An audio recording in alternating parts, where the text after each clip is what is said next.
Suami tolak ajakanku untuk menjenguk ibuku di rumah sakit. Ternyata ia diam-diam temani gundiknya ke klinik kecantikan. Halo Bunda, semoga Bunda semuanya dalam keadaan sehat dan bahagia ya. Sebelum masuk ke ceritanya, jangan lupa nyalakan subtitle dan absen terlebih dahulu ya. Bunda-bunda semua dari daerah mana saja? Jangan lupa like, komen, dan subscribe channel ini ya. Selamat menonton.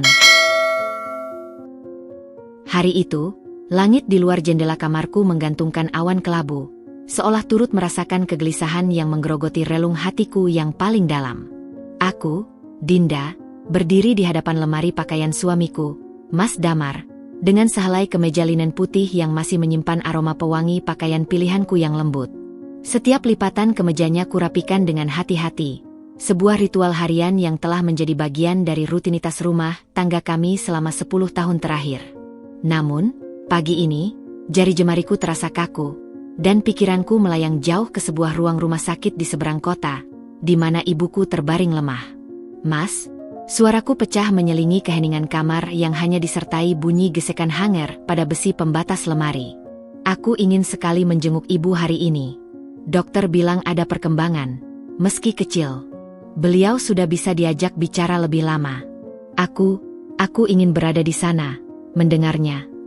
Mas Damar, yang sedang membenarkan dasi di depan cermin, berbalik. Wajahnya yang biasanya terpancar percaya diri, kini terlihat keruh oleh bayang-bayang kelelahan. Dia menghela napas panjang, sebuah suara berat yang seakan mengangkat beban dunia dari pundaknya. Dinda, sayang, ujarnya, melangkah mendekat dan meletakkan kedua tangannya di pundakku.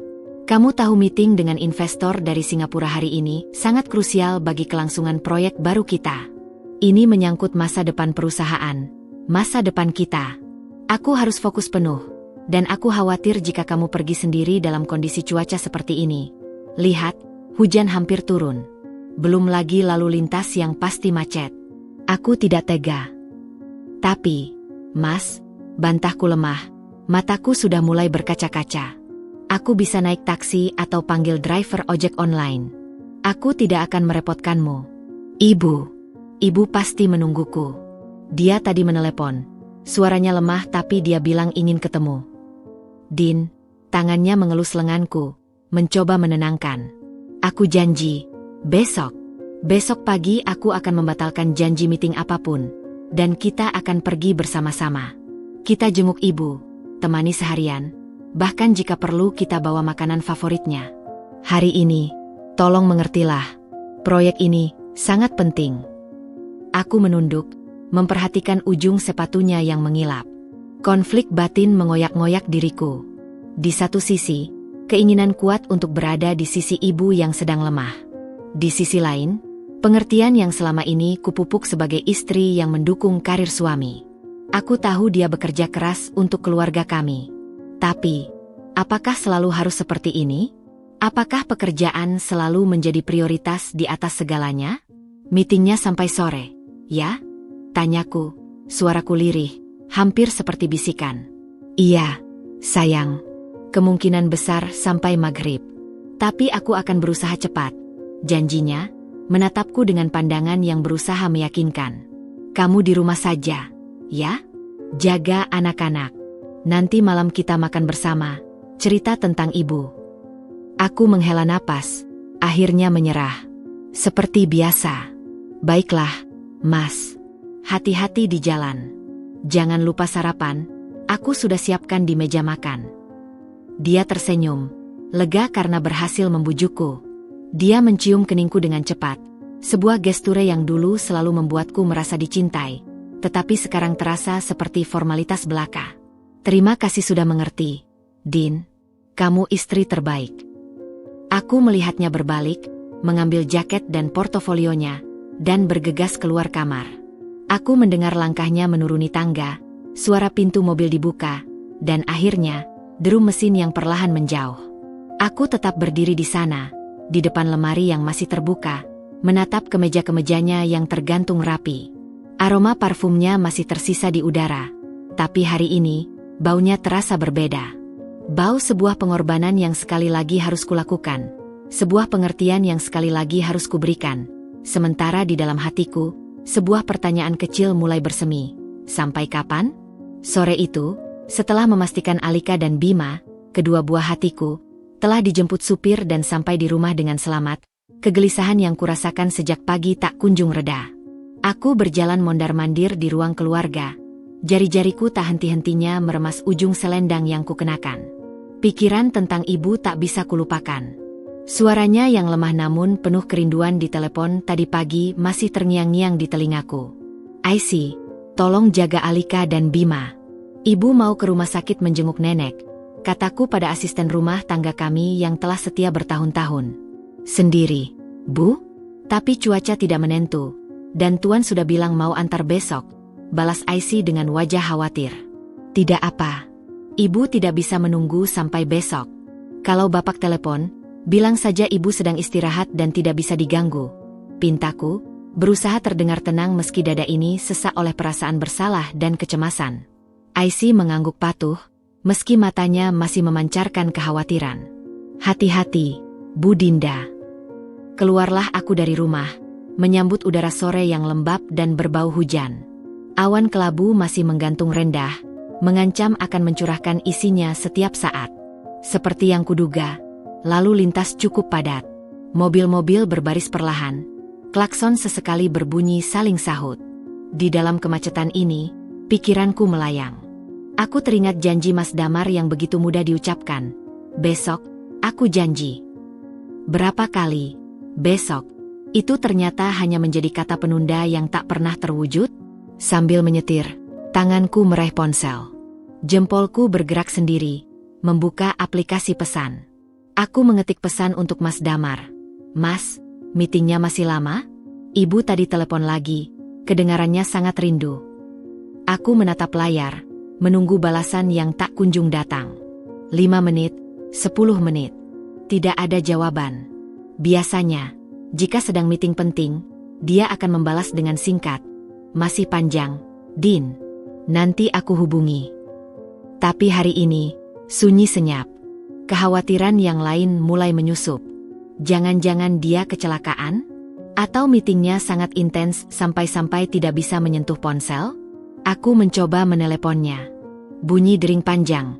Sekali, 2 kali, lalu masuk voicemail. "Panggilan Anda sedang tidak dapat dihubungi." Dadaku semakin sesak. Bukan hanya oleh kekhawatiran pada ibu, tapi sekarang juga pada suamiku. Apa yang sedang terjadi? Mengapa dia tidak membalas? Aku mencoba menghibur diri, mungkin saja baterai ponselnya habis, atau dia lupa mengisi ulang daya karena terlalu fokus pada meetingnya. Lampu merah memaksaku berhenti. Aku melihat sekeliling, mencoba mengalihkan perhatian. Mataku kemudian tertumbuk pada sebuah klinik kecantikan yang sangat terkenal, megah dengan fasad kaca yang memantulkan bayangan mobil-mobil yang lalu lalang. Tempat yang sering kulihat di iklan-iklan majalah, tempat para sosialita menghabiskan uang untuk merawat kecantikan mereka. Lalu, sesuatu menangkap perhatianku. Sebuah mobil hitam besar, jenis SUV yang sama persis dengan yang dikendarai Mas Damar pagi tadi. Plat nomornya Aku 177 DG. Tidak mungkin salah. Itu mobilnya. Mobil yang kubersihkan setiap akhir pekan, yang kudekorasi dengan gantungan wangi pilihannya, yang pernah kami kendarai bersama dalam begitu banyak perjalanan keluarga. Dingin. Seluruh tubuhku serasa membeku. Darah seakan berhenti mengalir di pembuluh nadi. Meeting penting? Di sebuah klinik kecantikan? Tidak mungkin, bisikku pada diri sendiri, mencoba mencari penjelasan logis. Mungkin mobilnya dipinjam kolega? Atau dia sedang menemani klien perempuan yang ingin melakukan perawatan. Tapi suara hati kecilku membisikkan sesuatu yang lain, sesuatu yang lebih gelap, lebih menyakitkan. Jempolku, tanpa kusadari, sudah menekan tombol kamera ponselku. Zoom. Kuarahkan lensa ke arah mobil itu. Ya, Tuhan. Itu memang mobilnya. Bahku ada sedikit goresan di pintu kanan belakang, hasil dari insiden kecil dengan pembatas jalan beberapa bulan lalu. Lampu hijau menyala. Klakson mobil di belakangku membuyarkan lamunanku yang dalam. Refleks, kakiku menginjak gas, mobilku melaju pelan. Tapi mataku tidak bisa lepas dari tempat parkir di depan klinik itu. Dan kemudian, yang kutakutkan terjadi. Pintu mobil hitam itu terbuka. Pertama, seorang pria melangkah keluar. Jas abu-abu yang rapi, potongan rambut yang perfect, postur tubuh yang begitu kukenal. Mas Damar. Dia berbalik, dan dengan gesture yang sangat halus, sangat akrab, dia mengulurkan tangannya.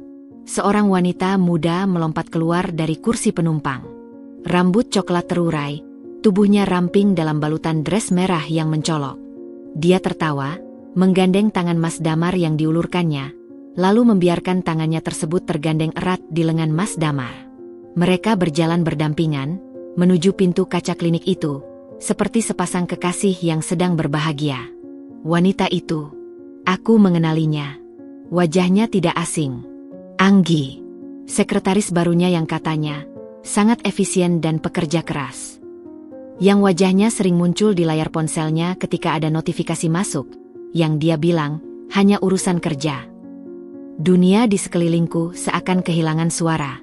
Semua bunyi klakson, deru mesin, sirine ambulans dari kejauhan, semuanya menghilang.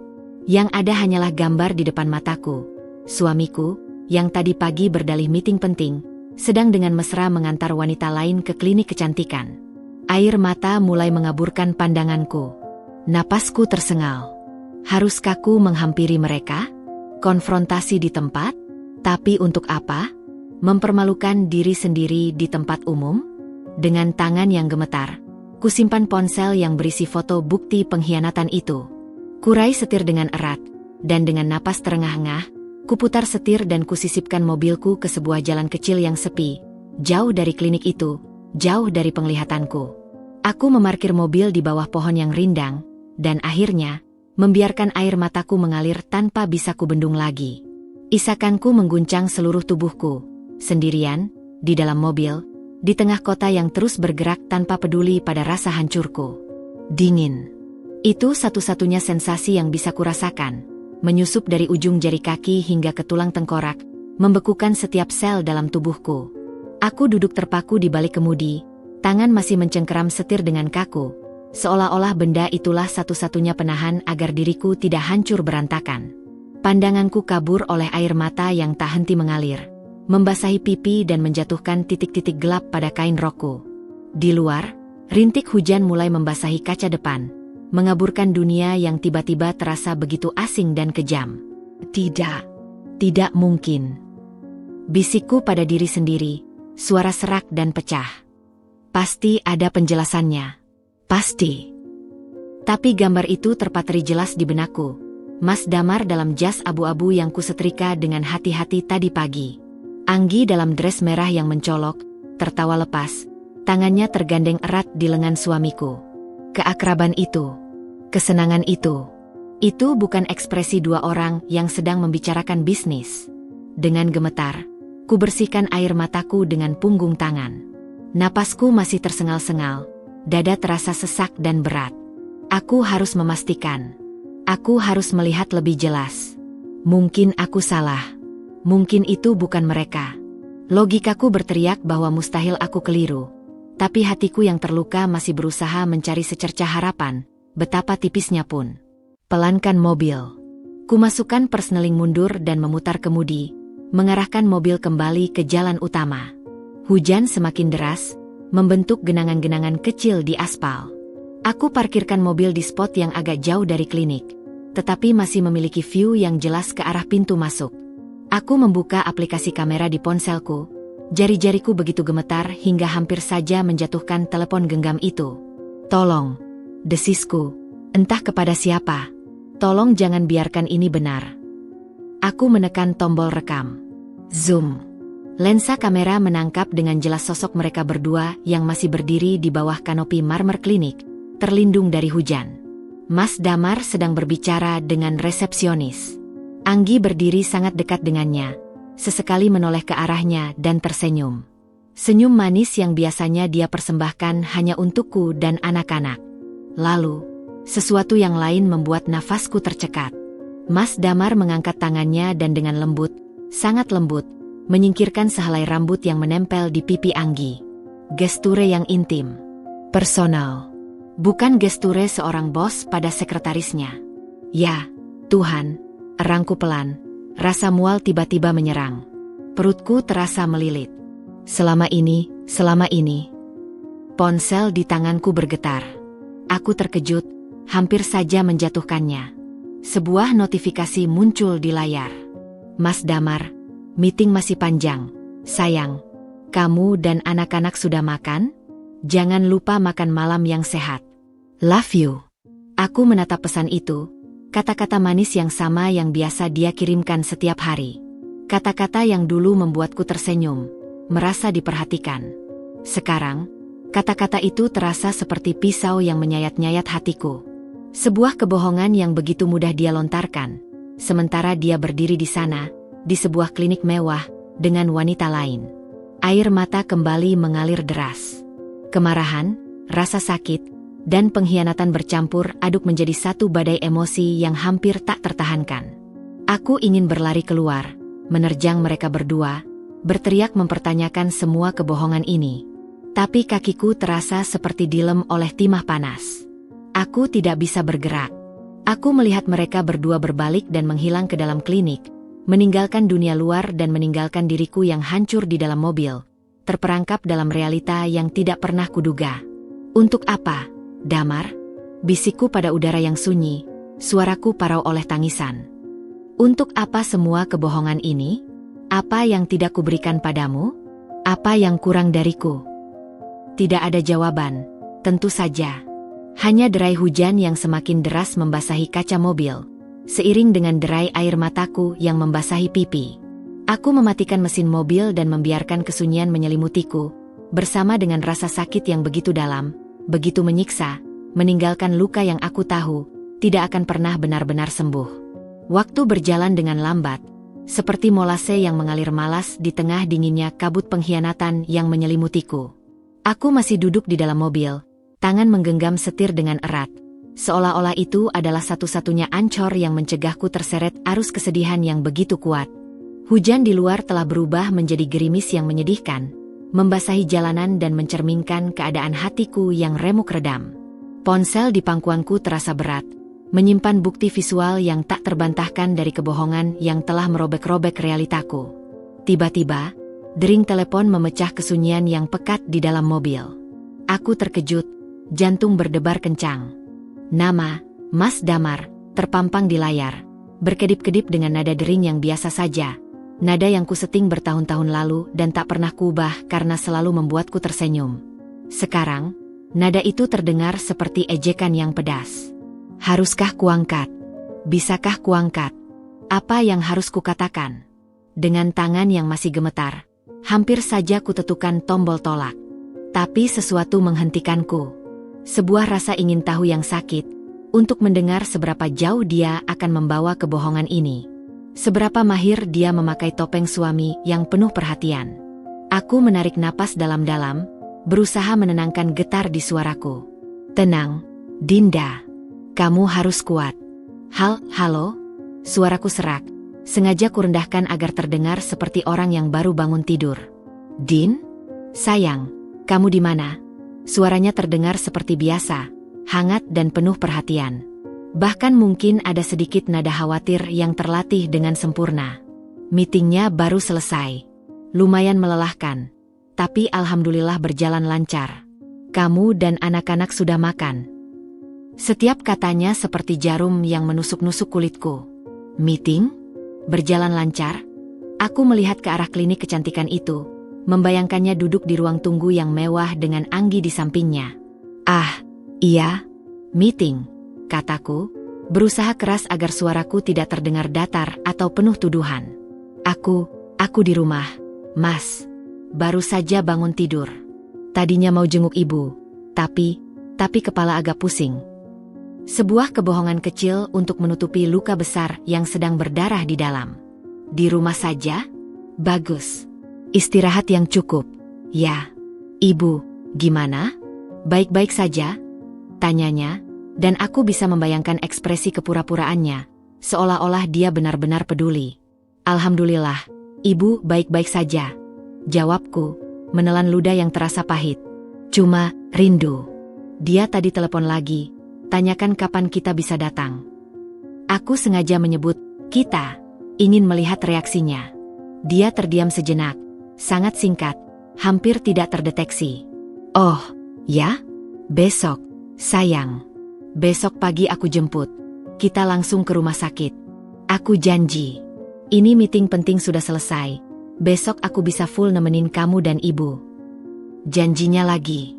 Janji yang sama yang dia ucapkan tadi pagi. Janji yang sekarang terasa sangat kosong dan hampa. Meetingnya sampai maghrib, ya? Tanyaku lagi, ingin mendengar dia mengulang kebohongannya.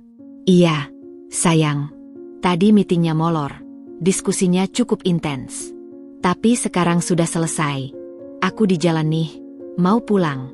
Ada yang mau dibeliin? Martabak favoritmu di Jalan Merdeka? Atau es krim untuk anak-anak? Tawaran yang biasanya akan membuat Alika dan Bima bersorak girang. Hari ini, tawaran itu terasa seperti racun yang dibungkus manis. Tidak usah, Mas. Aku lagi tidak enak badan. Mungkin nanti malam cuma mau makan sup saja. Aku ingin dia cepat-cepat menutup telepon. Setiap detik berbicara dengannya terasa menyiksa. Oh, poor my wife. Ya sudah, kamu istirahat saja. Aku sebentar lagi sampai. Love you, sayang. Love you too, Mas. Balasku secara otomatis. Sebuah frasa yang telah kuucapkan ribuan kali dengan tulus. Dan sekarang terpaksa keluar dari mulutku dengan rasa getir yang luar biasa. Dia menutup telepon. Aku melemparkan ponselku ke kursi penumpang, seolah benda itu membakar tanganku. Napasku kembali tersengal-sengal. Love you? Dia baru saja meninggalkan klinik kecantikan dengan selingkuhannya. Dan dia berani mengucapkan love you? Aku menyalakan mesin mobil dengan kasar. Aku tidak bisa tinggal di sini lebih lama. Aku harus pergi. Aku harus menjauh dari tempat ini, dari pengkhianatan ini. Meski aku tahu luka ini akan tetap kubawa kemanapun aku pergi. Dengan vision yang masih kabur oleh air mata, kuputar setir dan kupercepat mobilku, meninggalkan klinik itu, meninggalkan bukti pengkhianatan suamiku, membawa pulang sebuah kebenaran pahit yang akan mengubah hidupku selamanya. Topengnya masih melekat sempurna, tapi sekarang aku bisa melihat celah-celahnya, dan melalui celah itulah, rasa sakit itu merembes masuk, mengikis setiap kenangan indah yang pernah kami bangun bersama. Malam itu terasa paling panjang dalam hidupku. Aku berbaring di samping Mas Damar. Tubuhnya menghangatkan tempat tidur yang sama yang telah kami bagi selama 10 tahun. Tapi untuk pertama kalinya, jarak beberapa sentimeter antara kami terasa seperti jurang yang tak terjembatani. Aku bisa mendengar napasnya yang teratur, tanda bahwa dia tertidur lelap, tanpa beban. Sementara aku terbangun, setiap saraf di tubuhku berdenyut kesakitan dan kemarahan yang tertahan. Setiap kali aku memejamkan mata, yang kulihat adalah gambar mereka berdua. Senyum Anggi, gesture intim Mas Damar. Setiap kali dia bergerak dalam tidurnya, atau lengannya tanpa sengaja menyentuhku, aku menahan diri untuk tidak menjauh, untuk tidak berteriak meminta penjelasan. Aku adalah sebuah bom waktu yang berdetak pelan dalam keheningan malam. Pukul 2.47. Aku menyerah pada ilusi tidur. Kuangkat selimut dengan hati-hati dan merayap keluar dari kamar. Ruang keluarga yang biasa terasa nyaman dan familiar, kini terasa seperti tempat yang asing, disinari oleh cahaya bulan pucat yang menyusup dari balik jendela. Aku merangkul lututku di sofa, menatap foto keluarga kami yang tergantung di dinding. Kami semua tersenyum, sebuah potret kebahagiaan yang sekarang terasa seperti sebuah kebohongan yang sempurna. Apa yang harus kulakukan? Pertanyaan itu berputar-putar di kepalaku. Konfrontasi? Tapi apa yang akan kudapatkan selain penyangkalan, amarah, dan mungkin akhir dari segalanya? Aku belum siap. Aku butuh bukti. Lebih banyak bukti. Aku perlu tahu seberapa dalam pengkhianatan ini. Aku perlu melindungi diriku. Dan yang paling penting, melindungi Alika dan Bima. Dengan tekad yang baru terbentuk, kuambil laptopku dan duduk di meja makan. Cahaya layar menyala di kegelapan, menerangi wajahku yang basah oleh air mata yang tanpa sadar kembali menetes. Detektif swasta, kata-kata itu terasa seperti sesuatu dari film noir, bukan dari kehidupan nyataku yang tenang sebagai ibu rumah tangga. Dengan jari yang masih gemetar, aku mulai mencari. Beberapa kali aku hampir menutup laptop, rasa bersalah dan kesetiaan yang sudah tertanam dalam membisikkan bahwa ini adalah pengkhianatan dari pihakku. Tapi kemudian aku ingat tatapan mesra mereka, dan api kemarahan kembali membakar rasa ragu-raguku. Kutemukan beberapa website. Aku mengirimkan email pada 3 biro yang terlihat paling profesional. Kuhasilkan email dengan hati-hati, menjelaskan situasiku tanpa terlalu emosional, meminta informasi tentang layanan dan tarif mereka. Setelah menekan tombol "kirim" pada email terakhir, rasa lelah yang mendalam finali menyerang. Tapi ada juga sedikit rasa lega. Aku telah mengambil langkah pertama. Aku tidak lagi menjadi korban yang pasif. Keesokan paginya, suasana terasa tegang. Aku berusaha bersikap normal, menyiapkan sarapan, memastikan seragam anak-anak rapi. Tapi setiap kali Mas Damar mendekat atau berbicara, tubuhku secara insting menegang. "Kamu masih kurang enak badan, Din?" tanyanya saat menyuap nasi goreng. "Wajahmu masih pucat." "Iya, Mas. Mungkin masih kecapean kemarin," jawabku, menghindari kontak mata. "Kalau begitu, kamu istirahat saja hari ini. Untuk jenguk ibu, kita besok saja, ya? Aku ada meeting dadakan yang penting sekali." "Meeting lagi," kata itu seperti sirene peringatan di kepalaku. Tapi aku hanya mengangguk. "Iya, terserah Mas saja." Setelah dia pergi, dengan ciuman di kening yang sekarang terasa seperti cap bakar, aku segera mengecek email. Jantungku berdebar kencang. Ada satu balasan. Dari sebuah biro investigasi bernama Argus. Bahasanya profesional, penuh empati, dan menjelaskan prosesnya dengan detail. Mereka bisa memulai hari ini. Dengan napas tertahan, kuhubungi nomor yang tertera. Seorang wanita dengan suara tenang dan meyakinkan menjawab. "Selamat pagi, Argus Investigations. Saya Devi. Ada yang bisa saya bantu?" "Halo." Suaraku bergetar. Saya tadi malam mengirim email tentang suami saya." "Ibu Dinda?" tanyanya, dan nada suaranya menjadi lebih lembut. "Iya, saya sudah baca email ibu. Saya sangat menyes mendengar hal itu. Ibu ingin kami membantu mengumpulkan informasi." Iya, jawabku, suaraku sedikit lebih stabil. "Saya butuh bukti. Apapun itu. Di mana saja dia pergi, dengan siapa." "Kami memahami, Ibu Dinda. Kami akan menugaskan agen terbaik kami. Biasanya kami membutuhkan foto-foto target, informasi kendaraan, dan rutinitas biasa. Untuk biaya." Ku berbicara dengannya selama 15 menit. Setelah menutup telepon, aku merasa seperti telah menjual sebagian dari jiwaku. Tapi di sisi lain, ada juga perasaan bahwa aku akhirnya mengambil kendali. Aku tidak lagi hanya menunggu dan menderita dalam diam. Aku menghabiskan sisa hari dengan perasaan cemas dan gelisah. Setiap telepon berdering membuatku terkejut. Pukul 3 sore, telepon dari nomor yang tidak kukenal. "Ibu Dinda? Ini Bayu dari Argus Investigations. Saya yang ditugaskan untuk kasus ibu." "Halo, Pak Bayu," bisikku, berjalan menjauh dari IC yang sedang membersihkan ruang keluarga. "Target kami keluar dari kantor pukul 14.30. Tidak menuju ke rumah atau meeting seperti jadwalnya. Dia menuju ke sebuah apartemen di kawasan Menteng. Kami sedang mengamati dari luar. Apakah ibu tahu apartemen ini?" "Nama apartemennya The Jade." "The Jade? Aku tidak pernah mendengarnya. Apartemen mewah, pastinya."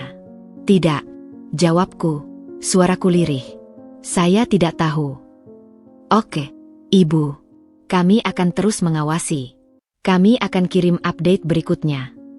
Ketika aku menutup telepon, tanganku gemetar begitu hebat sampai-sampai aku hampir menjatuhkan ponsel. The Jade, sebuah nama yang akan menghantuiku untuk waktu yang sangat lama. Investigasi telah dimulai, dan tidak ada jalan untuk kembali. Hari-hari berikutnya berubah menjadi sebuah ritual yang menyiksa. Bangun pagi, menyiapkan segala sesuatu untuk keluarga dengan senyum palsu yang terpaku di wajah, dan kemudian menunggu. Menunggu laporan dari Bayu. Setiap dering telepon atau notifikasi email membuat jantungku berdebar kencang. Sebuah campuran antara harapan untuk terbebas dari ketidakpastian dan ketakutan akan kebenaran yang akan semakin menghancurkan. Laporan dari Bayu mulai berdatangan. Setiap hari seperti kiriman pisau belati yang menancap perlahan. Email, laporan hari kedua. Target bertemu dengan subjek perempuan, SP, di kafe di Plaza Senayan. Pertemuan berlangsung selama 1 jam 15 menit. Percakapan tampak akrab, beberapa kali tertawa. Target memegang tangan SP secara singkat. Dilampirkan foto. Foto-foto itu, setiap pikselnya menyakitkan. Ada foto Mas Damar yang sedang tersenyum. Sebuah senyum lepas yang jarang kulihat belakangan ini di rumah. Ada foto Anggi yang memandangnya dengan pandangan berbinar. Dan yang paling menyakitkan, sebuah foto blur di mana tangannya sedang memegang tangan Anggi di atas meja. Aku menutup laptop, rasa mual menerpa. Ini nyata. Ini sangat nyata. Keesokan harinya, laporan lainnya datang. Email, laporan hari ketiga. Target dan SP menginap di The Jade Apartments dari pukul 18.30 hingga pukul 9 keesokan harinya. Target keluar dengan pakaian yang sama dengan kemarin. Dilampirkan foto timestamp. Mereka berbagi malam. Berbagi tempat tidur. Air mataku sudah kering. Digantikan oleh sebuah rasa hampa yang dingin. Aku membuka lemari besi kecil di rumah, tempat kami menyimpan dokumen-dokumen penting dan kartu kredit. Tanganku tidak gemetar lagi. Sekarang, yang ada adalah ketenangan yang menyeramkan, sebuah fokus yang dingin. Aku mengambil semua laporan kartu kredit Mas Damar dari beberapa bulan terakhir. Aku menyebarkannya di atas meja makan, seperti seorang detektif yang memetakan kejahatan. Awalnya, tidak ada yang mencurigakan. Banyak transaksi di restoran, pom bensin, pembelian untuk kantor. Tapi kemudian, mataku menangkap beberapa transaksi yang aneh. Butik kue Celeste, Rp8.750.000. Aku tidak pernah memiliki baju dari butik kue itu. The Royal Spa Wellness, Rp5.200.000. Bukan tempat langgananku. Le Bijou, sebuah toko perhiasan. Rp22.500.000. Aku tidak menerima perhiasan baru. Dan yang paling sering muncul, The Glow Clinic, jutaan rupiah telah dihabiskan di sana, berulang kali. Dengan hati yang semakin berat, aku membuka aplikasi banking bersama kami. Aku memiliki akses terbatas, tapi cukup untuk melihat pola. Ada beberapa transfer rutin ke sebuah rekening dengan nama A. Kirana. Jumlahnya tidak besar, tapi konsisten. Seperti tunjangan. IC, panggilku pada asisten rumah tanggaku, berusaha membuat suara tetap normal. Apakah Bapak pernah menerima paket untuk wanita? Atau ada yang mengirimkan sesuatu ke sini? IC menggeleng, wajahnya polos. Tidak pernah, Bu. Paket Bapak biasanya selalu dokumen. Jadi, semua itu untuknya. Untuk Anggi. Tas-tas branded itu, perawatan kecantikan itu, perhiasan itu, bahkan mungkin apartemennya. Uang yang seharusnya untuk biaya sekolah anak-anak, untuk tabungan masa depan, untuk ibuku yang sedang sakit, dihamburkannya untuk wanita lain. Sebuah amarah yang dingin menggantikan kesedihan. Ini bukan lagi hanya soal pengkhianatan hati. Ini adalah pengkhianatan finansial. Penipuan. Dia tidak hanya mempermainkan perasaanku, tapi juga masa depan keluarganya sendiri. Teleponku berdering. Bayu. Ibu Dinda, ada perkembangan. Kami berhasil mendapatkan informasi bahwa SP, Anggi Kirana, memang tinggal di The Jade Apartments, unit 21B. Apartemen tersebut atas nama perusahaan Shell, tapi kami sedang melacak lebih dalam. Terima kasih, Bayu. Kataku, suaraku datar, seperti robot. Laporan lengkap dengan foto dan rincian transaksi ke apartemen akan kami email. Juga, Target dan SP sedang dalam perjalanan ke sebuah pusat perbelanjaan. Kemungkinan besar akan ada transaksi lagi. Aku mengakhiri panggilan dan kembali menatap tumpukan laporan keuangan. Setiap angka, setiap nama merchant, adalah sebuah pengkhianatan. Aku mengambil sebuah map besar dan mulai menyusun semua bukti dengan rapi. Laporan detektif, print out transaksi kartu kredit, laporan bank. Setiap item kuberi tanggal dan penjelasan singkat. Ini bukan lagi tentang rasa sakit hati. Ini tentang perang. Dan aku akan datang dengan persenjataan yang lengkap. Untuk diriku. Untuk anak-anakku. Untuk setiap janji palsu dan setiap meeting penting yang ternyata adalah kencan di butik kue mewah. Aku, Dinda, bukan lagi istri yang bodoh dan percaya. Aku adalah seorang wanita yang sedang mengumpulkan senjata. Dan setiap bukti yang kukumpulkan adalah peluru yang suatu hari nanti akan kutembakkan untuk membela apa yang menjadi hakku dan hak anak-anakku. Beban yang kupikul sendirian mulai terasa terlalu berat. Aku berjalan di sekitar rumah seperti zombie, melakukan rutinitas dengan ingatan yang kosong, tersenyum pada anak-anak dengan getir di balik lipatan bibir. Setiap suara dering telepon bukan lagi membawa kabar dari Bayu, tetapi seolah adalah sergapan dari realita pahit yang siap menerkammu. Aku tahu, jika terus begini, aku akan hancur sebelum sempat melawan. Pada suatu sore, saat aku duduk terpaku di teras, menatap Alika dan Bima bermain sepeda di halaman tanpa benar-benar melihat mereka, teleponku berdering. Nama, Sari, terpampang di layar. Sahabatku sejak SMA. Suaranya biasanya seperti sinar matahari, penuh tawa dan energi. Hari ini, mendengar ringtonenya saja hampir membuatku menangis. Din, long time no see. Kamu di mana? Kok jarang banget nongol akhir-akhir ini? Ada apa? Suaramu kedengarannya aneh, katanya langsung, tanpa basa-basi, setelah kuangkat. Sa. Panggilku, dan suaraku langsung tercekat. Rasa sakit yang kutanam dalam-dalam tiba-tiba menemukan jalannya keluar. Aku tidak bisa bicara, hanya isakan yang terseduh-seduh yang keluar. Dinda? Dinda, sayang, apa yang terjadi? Kamu di mana? Aku ke sana sekarang. Suara Sari berubah menjadi panik. Jangan. Aku di rumah. Sendiri. Anak-anak main di luar, kataku, berusaha menahan isakanku. Sudah, jangan bicara. Aku berangkat sekarang. Bertahan ya, sayang. 20 menit kemudian, Sari sudah ada di depan rumahku. Dia menyambariku dalam pelukan erat sebelum aku sempat mengucapkan apapun. Dan itu saja sudah membuat bendungan pertahananku jebol. Aku menangis di pundaknya, melepaskan semua kesedihan, kemarahan, dan rasa pengkhianatan yang telah kusimpan selama berhari-hari. Sudah, sayang. Lepaskan semuanya. Aku di sini, bisik Sari, menuntunku ke sofa sementara tangannya terus membelai punggungku. Setelah tangisanku reda menjadi sedu sedan, aku mulai bercerita. Pelan-pelan, dengan suara yang masih terputus-putus. Tentang janji Mas Damar yang selalu tertunda, tentang klinik kecantikan, tentang Anggi, tentang laporan detektif, tentang apartemen The Jade, tentang transaksi kartu kredit yang menghancurkan. Sari mendengarkan dengan saksama. Wajahnya berubah dari prihatin menjadi marah, lalu menjadi dingin dan penuh tekad. Tangannya menggenggam tanganku erat. Dinda, aku tidak tahu harus bilang apa. Aku marah.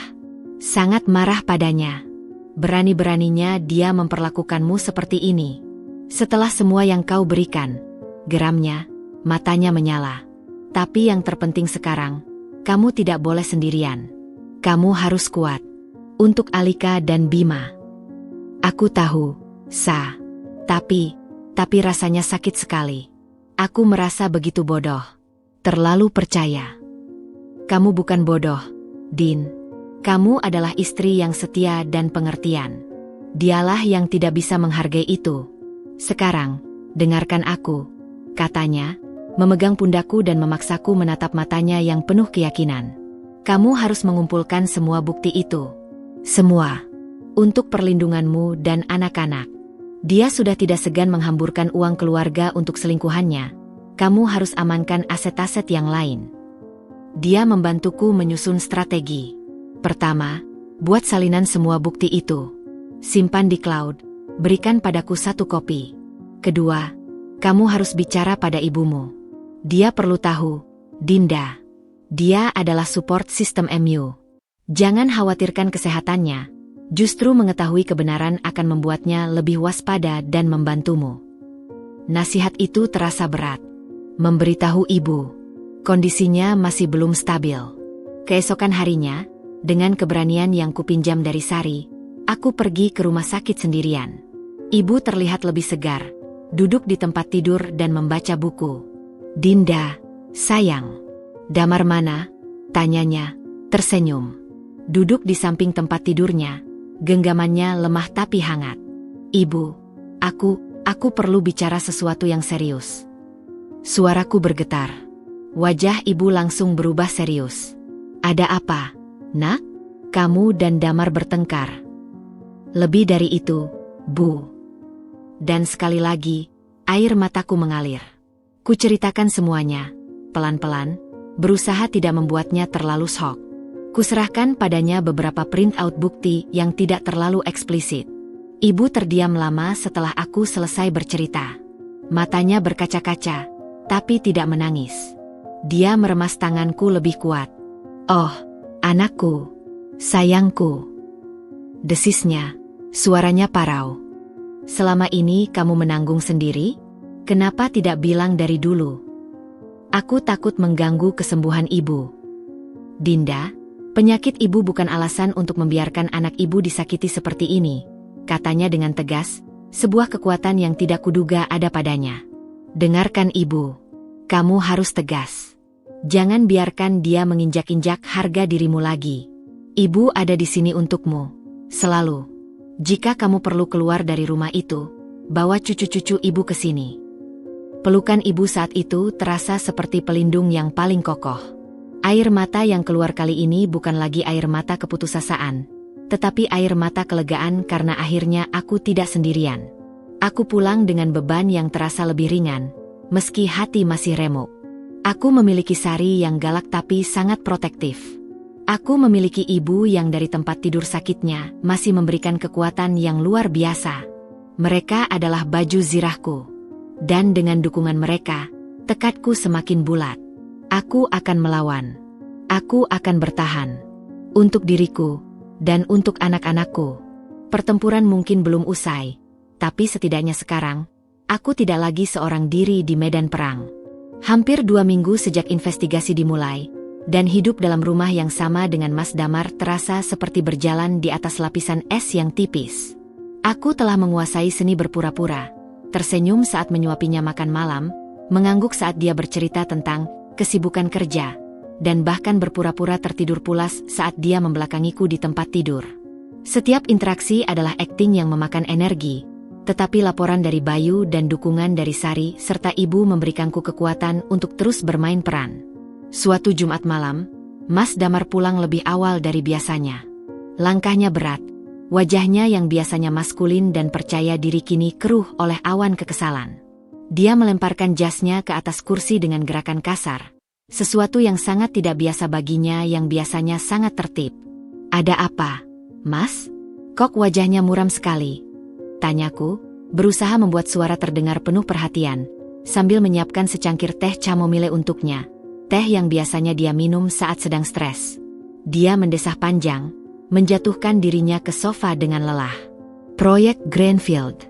Kau tahu proyek besar yang dari Singapura itu? Yang kemarin-kemarin itu. Aku mengangguk, meski dalam hati bergolak. Proyek yang jadi alasan untuk tidak menjenguk ibu. Iya, Mas. Yang katanya sangat menjanjikan itu. Janji tinggal janji. Hardiknya tiba-tiba membuatku sedikit terkejut. Hari ini ada meeting review. Ternyata ada kesalahan perhitungan di bagian anggaran material. Bukan sedikit, Din. Ratusan juta. Itu laporan yang disiapkan oleh tim Anggi. Namanya disebut dengan gritted teeth, seperti menahan amarah yang meluap. Jantungku berdetak kencang. Anggi sekretarisnya yang sangat efisien. Kesalahan perhitungan? Kok bisa? Tanyaku, berusaha terdengar netral. Dia bilang ada error di spreadsheet, formula yang tidak terkunci dengan benar. Tapi ini dasar-dasar, Din. Hal sepele yang seharusnya tidak terjadi. Aku yang harus bertanggung jawab di depan investor. Muka ini habis, keluhnya, menutupi wajahnya dengan kedua tangannya. Aku sudah percayakan banyak hal padanya.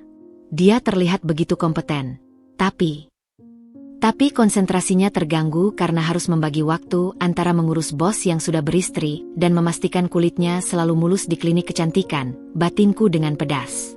Namanya juga manusia. Mas, pasti bisa melakukan kesalahan. Ucapku, menyeruput tehku sendiri. Rasanya tawar di lidah. Mungkin dia sedang ada masalah pribadi atau kurang fokus.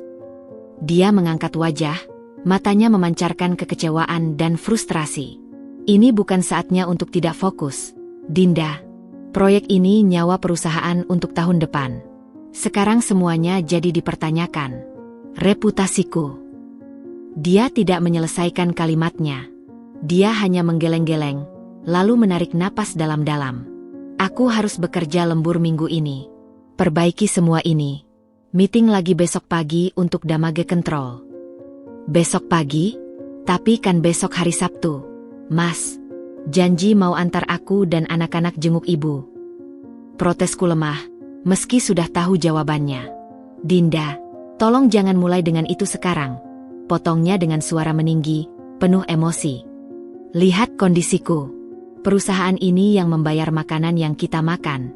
Sekolah anak-anak. Ibu pasti mengerti. Besok kamu pergi sendiri dengan sopir saja. Aku tidak punya waktu untuk hal-hal yang tidak penting sekarang. Hal-hal yang tidak penting, kata-kata itu menggantung di udara, menusukku lebih dalam dari yang dia kira. Ibuku yang sedang sakit adalah hal yang tidak penting. Keluarga adalah hal yang tidak penting. Hanya perusahaan dan reputasinya yang penting. Aku mengerti, Mas, kataku. Suaraku berikan nada yang tunduk dan penuh pengertian. Kamu istirahat saja. Aku akan siapkan makan malam yang hangat. Aku berbalik, berjalan ke dapur. Di balik pintu dapur, di mana dia tidak bisa melihat, sebuah senyum tipis dan getir muncul di bibirku. Ini adalah karma kecil. Sangat kecil. Tidak sebanding dengan lukaku. Tapi ini awal.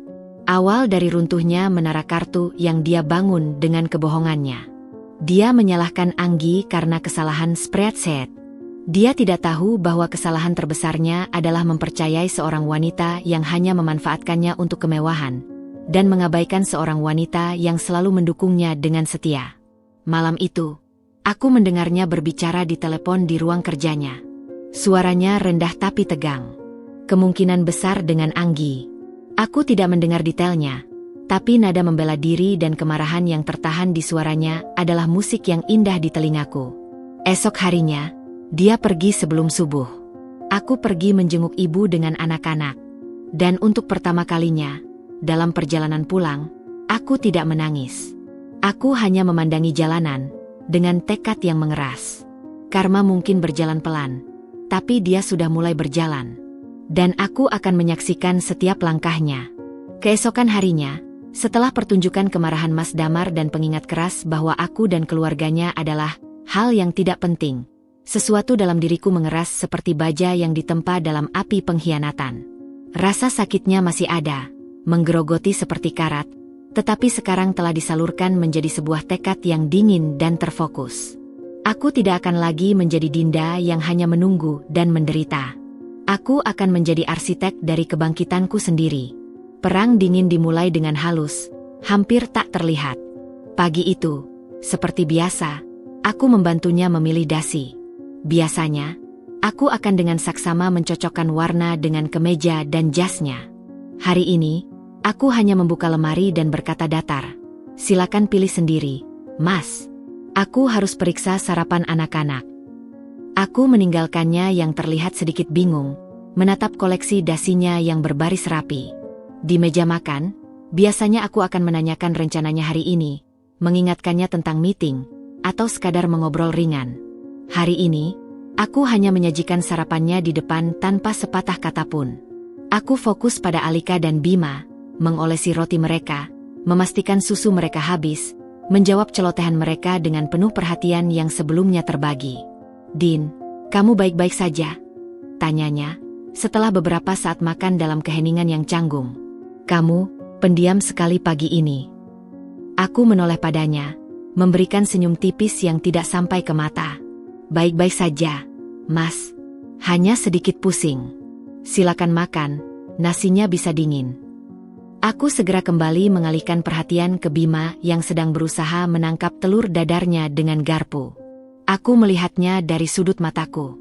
Dia terdiam sebentar, seperti mencoba memproses perubahan sikapku yang tiba-tiba, sebelum akhirnya kembali menyantap makanannya dengan wajah sedikit berkerut. Setelah dia pergi, aku tidak lagi duduk termenung atau menangis. Aku mengambil laptopku dan membuka browser. Aku mulai mencari kursus-kursus online. Akuntansi untuk pemula, manajemen keuangan keluarga, memulai bisnis catering rumahan. Aku menyimpan semua tab itu, siap untuk kupelajari saat ada waktu. IC, yang biasanya kuberi instruksi detail untuk makan malam, kuberi kebebasan lebih.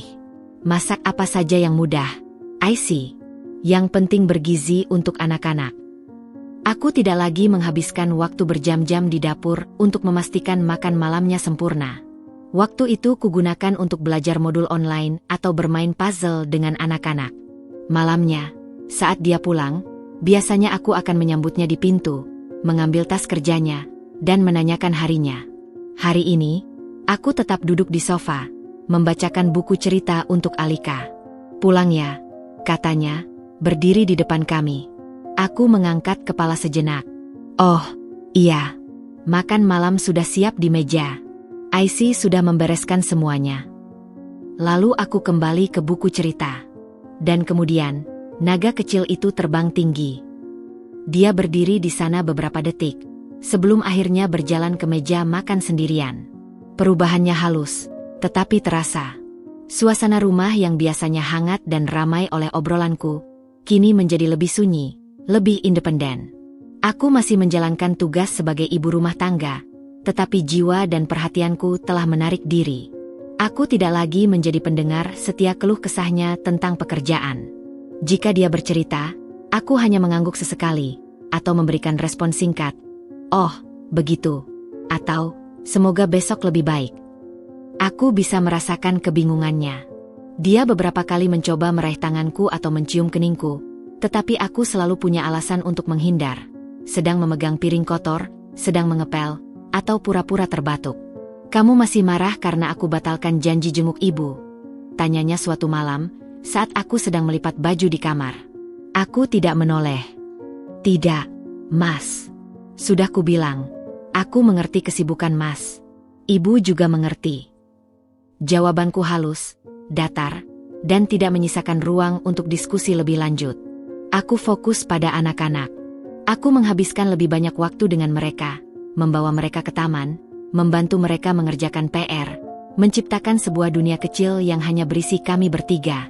Dunia yang tidak bisa dia masuki dengan mudah lagi. Dia mulai sering terlihat diam di ruang kerjanya, menatap layar komputer tanpa benar-benar bekerja. Aku tahu, karena aku mengawasinya diam-diam. Kekecewaannya karena proyek Greenfield, ditambah dengan perubahan sikapku yang dingin dan independen, mulai membebani pikirannya. Dia kehilangan pendengar setianya. Dia kehilangan kenyamanan rumah yang selalu siap menampungnya. Dia mungkin masih memiliki anggi dan janji-janji manisnya, tetapi dia mulai merasakan kehilangan sesuatu yang lain. Sesuatu yang mungkin tidak pernah dia sadari betapa berharganya sampai mulai memudar.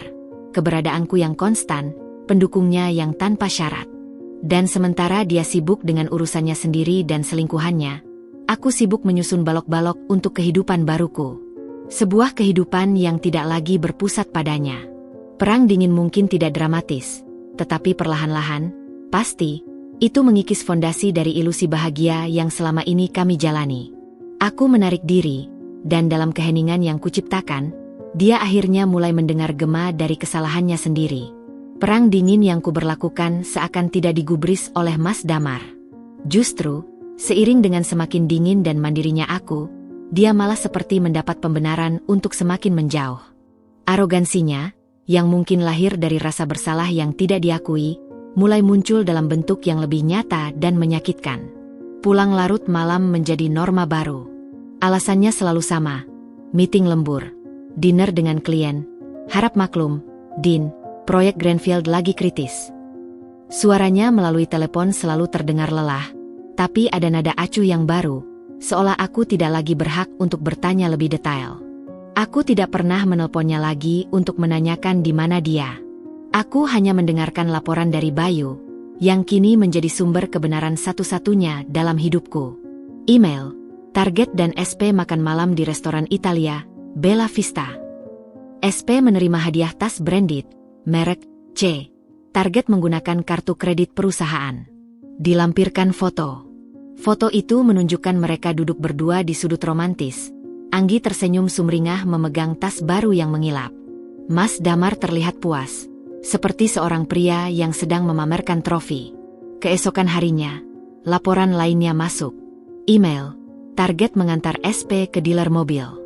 SP memilih SUV compact warna silver. Target melakukan pembayaran DP dengan kartu kredit pribadi. Nomor polisi terlihat, B1234 AG. Dilampirkan foto. Mobil. Dia membelikannya sebuah mobil.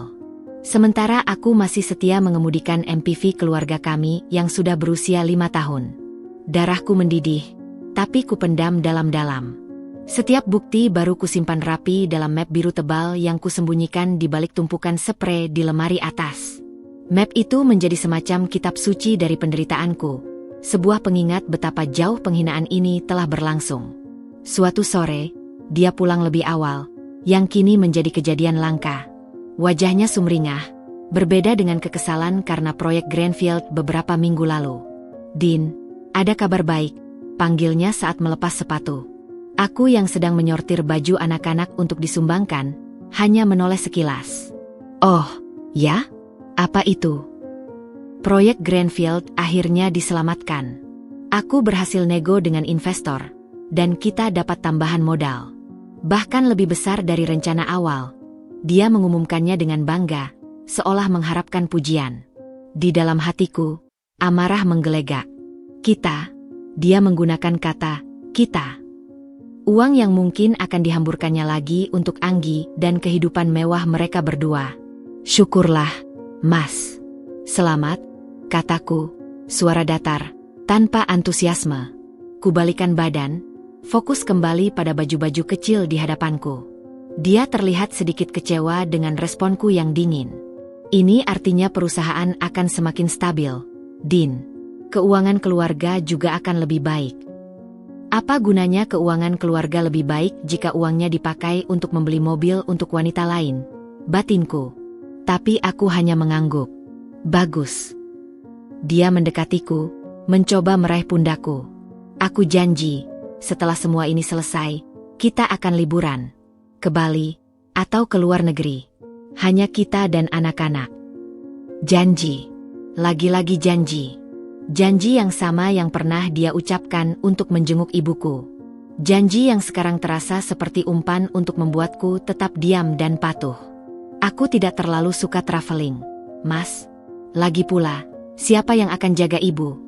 Jawabku, halus tapi tegas, sambil menghindar dari sentuhannya dengan alasan meraih kaus kaki Bima yang terjatuh. Dia akhirnya mengerti bahwa tidak ada pujian atau pelukan hangat yang akan dia dapatkan. Wajahnya berubah masam. "Ya sudah, kalau kamu tidak antusias, tidak usah." Dia lalu berbalik dan masuk ke ruang kerjanya, membanting pintu dengan cukup keras. Aku berdiri di sana, tangan masih memegang kaus kaki kecil itu. Aku melihat ke arah pintu ruang kerja yang tertutup. Tidak ada air mata yang keluar. Yang ada adalah sebuah kepastian. Arogansinya telah membutakannya. Dia pikir dengan uang dan janji manis, segalanya akan baik-baik saja. Dia tidak melihat bahwa yang kupedulikan bukanlah mobil atau tas branded, tetapi penghormatan dan kesetiaan. Dia tenggelam dalam ilusinya sendiri, dalam kehidupan ganda yang dia bangun dengan anggunnya. Dia pikir dia bisa mengendalikan segalanya.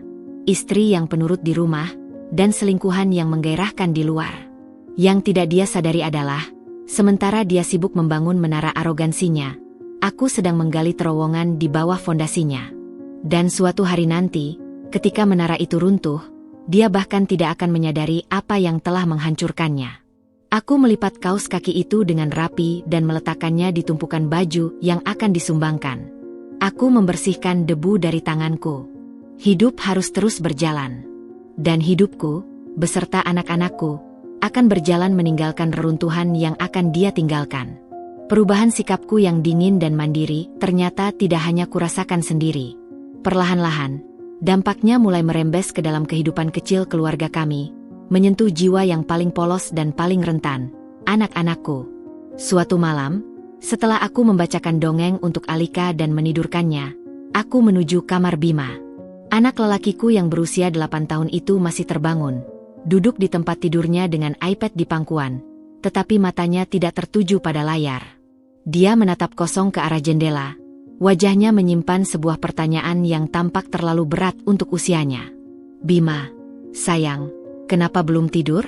Besok sekolah, ucapku, duduk di tepi kasurnya dan merapikan selimut kotak-kotaknya. Dia memalingkan wajahnya padaku.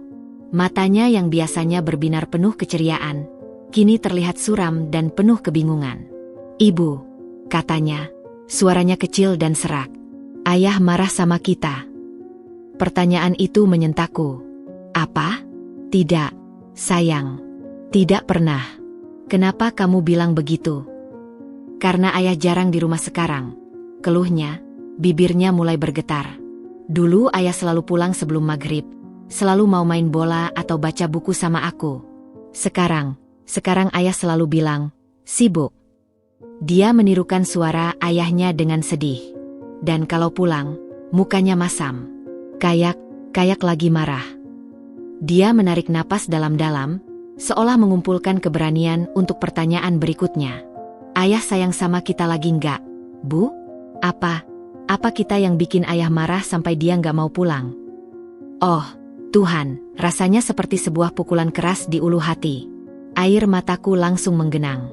Aku menarik tubuh mungilnya ke dalam pelukanku, berusaha menahan isakan yang ingin meledak. Tidak. Sayangku, tidak, bisikku, mencium rambutnya yang wangi. Ayah sangat sayang sama Bima, sama Alika, sama ibu. Ayah tidak marah. Ayah hanya sedang ada banyak sekali pekerjaan yang harus diselesaikan, sehingga dia sangat lelah. Tapi Bima anak yang pintar.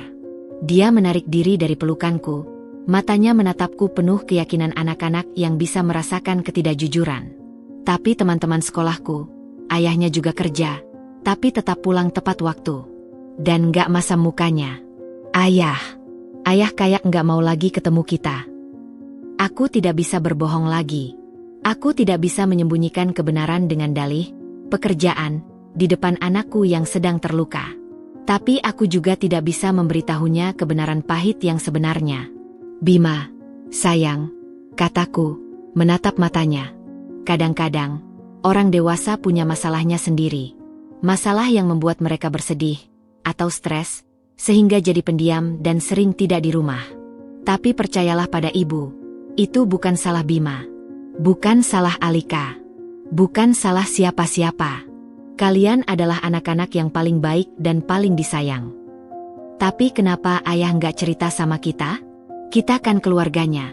Protesnya, masih dengan logika anak-anak yang polos. Pertanyaannya begitu sederhana, namun begitu dalam.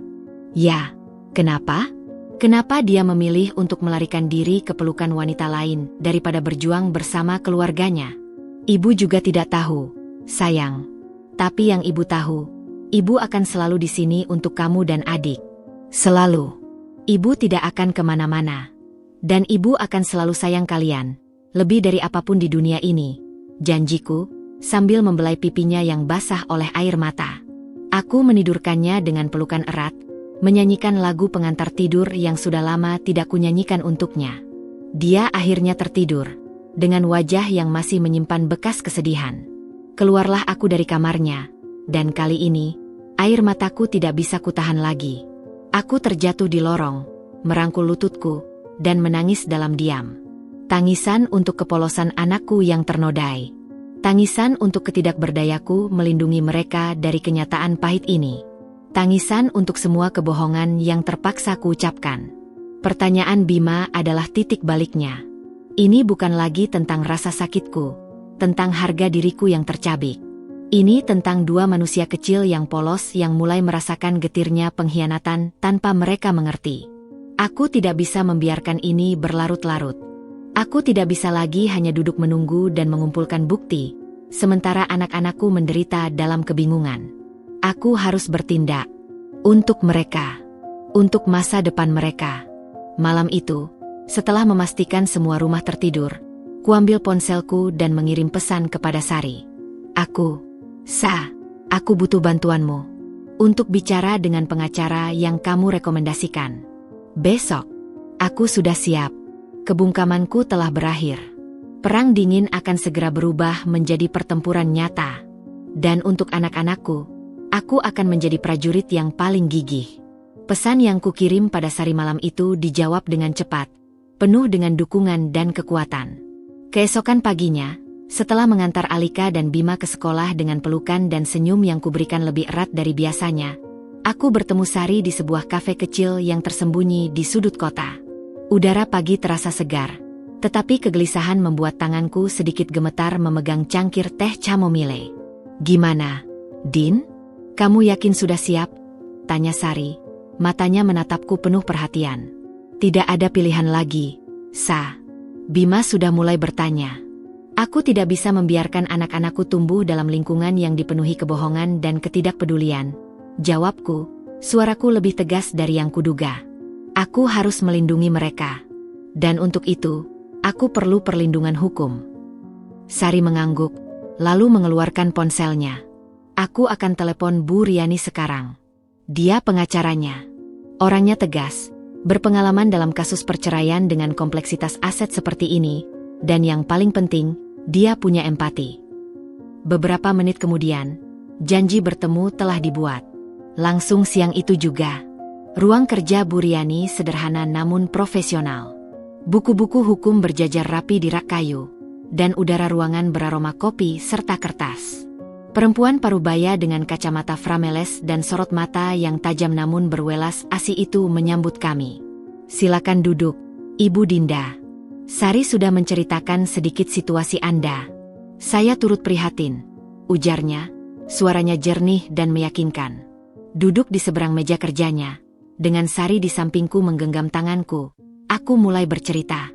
Kali ini, tidak dengan isakan, tetapi dengan suara yang datar dan penuh keyakinan. Ku ceritakan semuanya, dari janji yang tertunda, pengkhianatan di klinik kecantikan, hingga laporan detektif dan penggelapan uang keluarga. Kuletakkan map biru tebal itu di atas mejanya. Bu Riani mendengarkan dengan saksama, sesekali membuat catatan, tanpa menyela. Setelah aku selesai, dia membuka map itu dan mulai memeriksa isinya dengan teliti. "Ini sangat lengkap, Ibu Dinda," ucapnya akhirnya, mengangkat kepalanya. "Foto, timestamp, laporan keuangan, bahkan rekaman percakapan singkat yang berhasil direkam detektif Anda. Anda sudah melakukan pekerjaan yang sangat baik." Dia mengambil napas dalam-dalam. Dengan bukti-bukti ini, kita punya posisi yang sangat kuat. Kita bisa mengajukan gugatan cerai dengan dasar perselingkuhan dan penggelapan harta bersama. Hakim biasanya sangat mempertimbangkan bukti-bukti konkret seperti ini. Dia kemudian mulai menjelaskan strateginya. Pertama, kita bekukan dulu aset-aset bersama yang bisa dibekukan. Rekening bank, terutama. Kita punya bukti transfer tidak wajar ke rekening A. Kirana.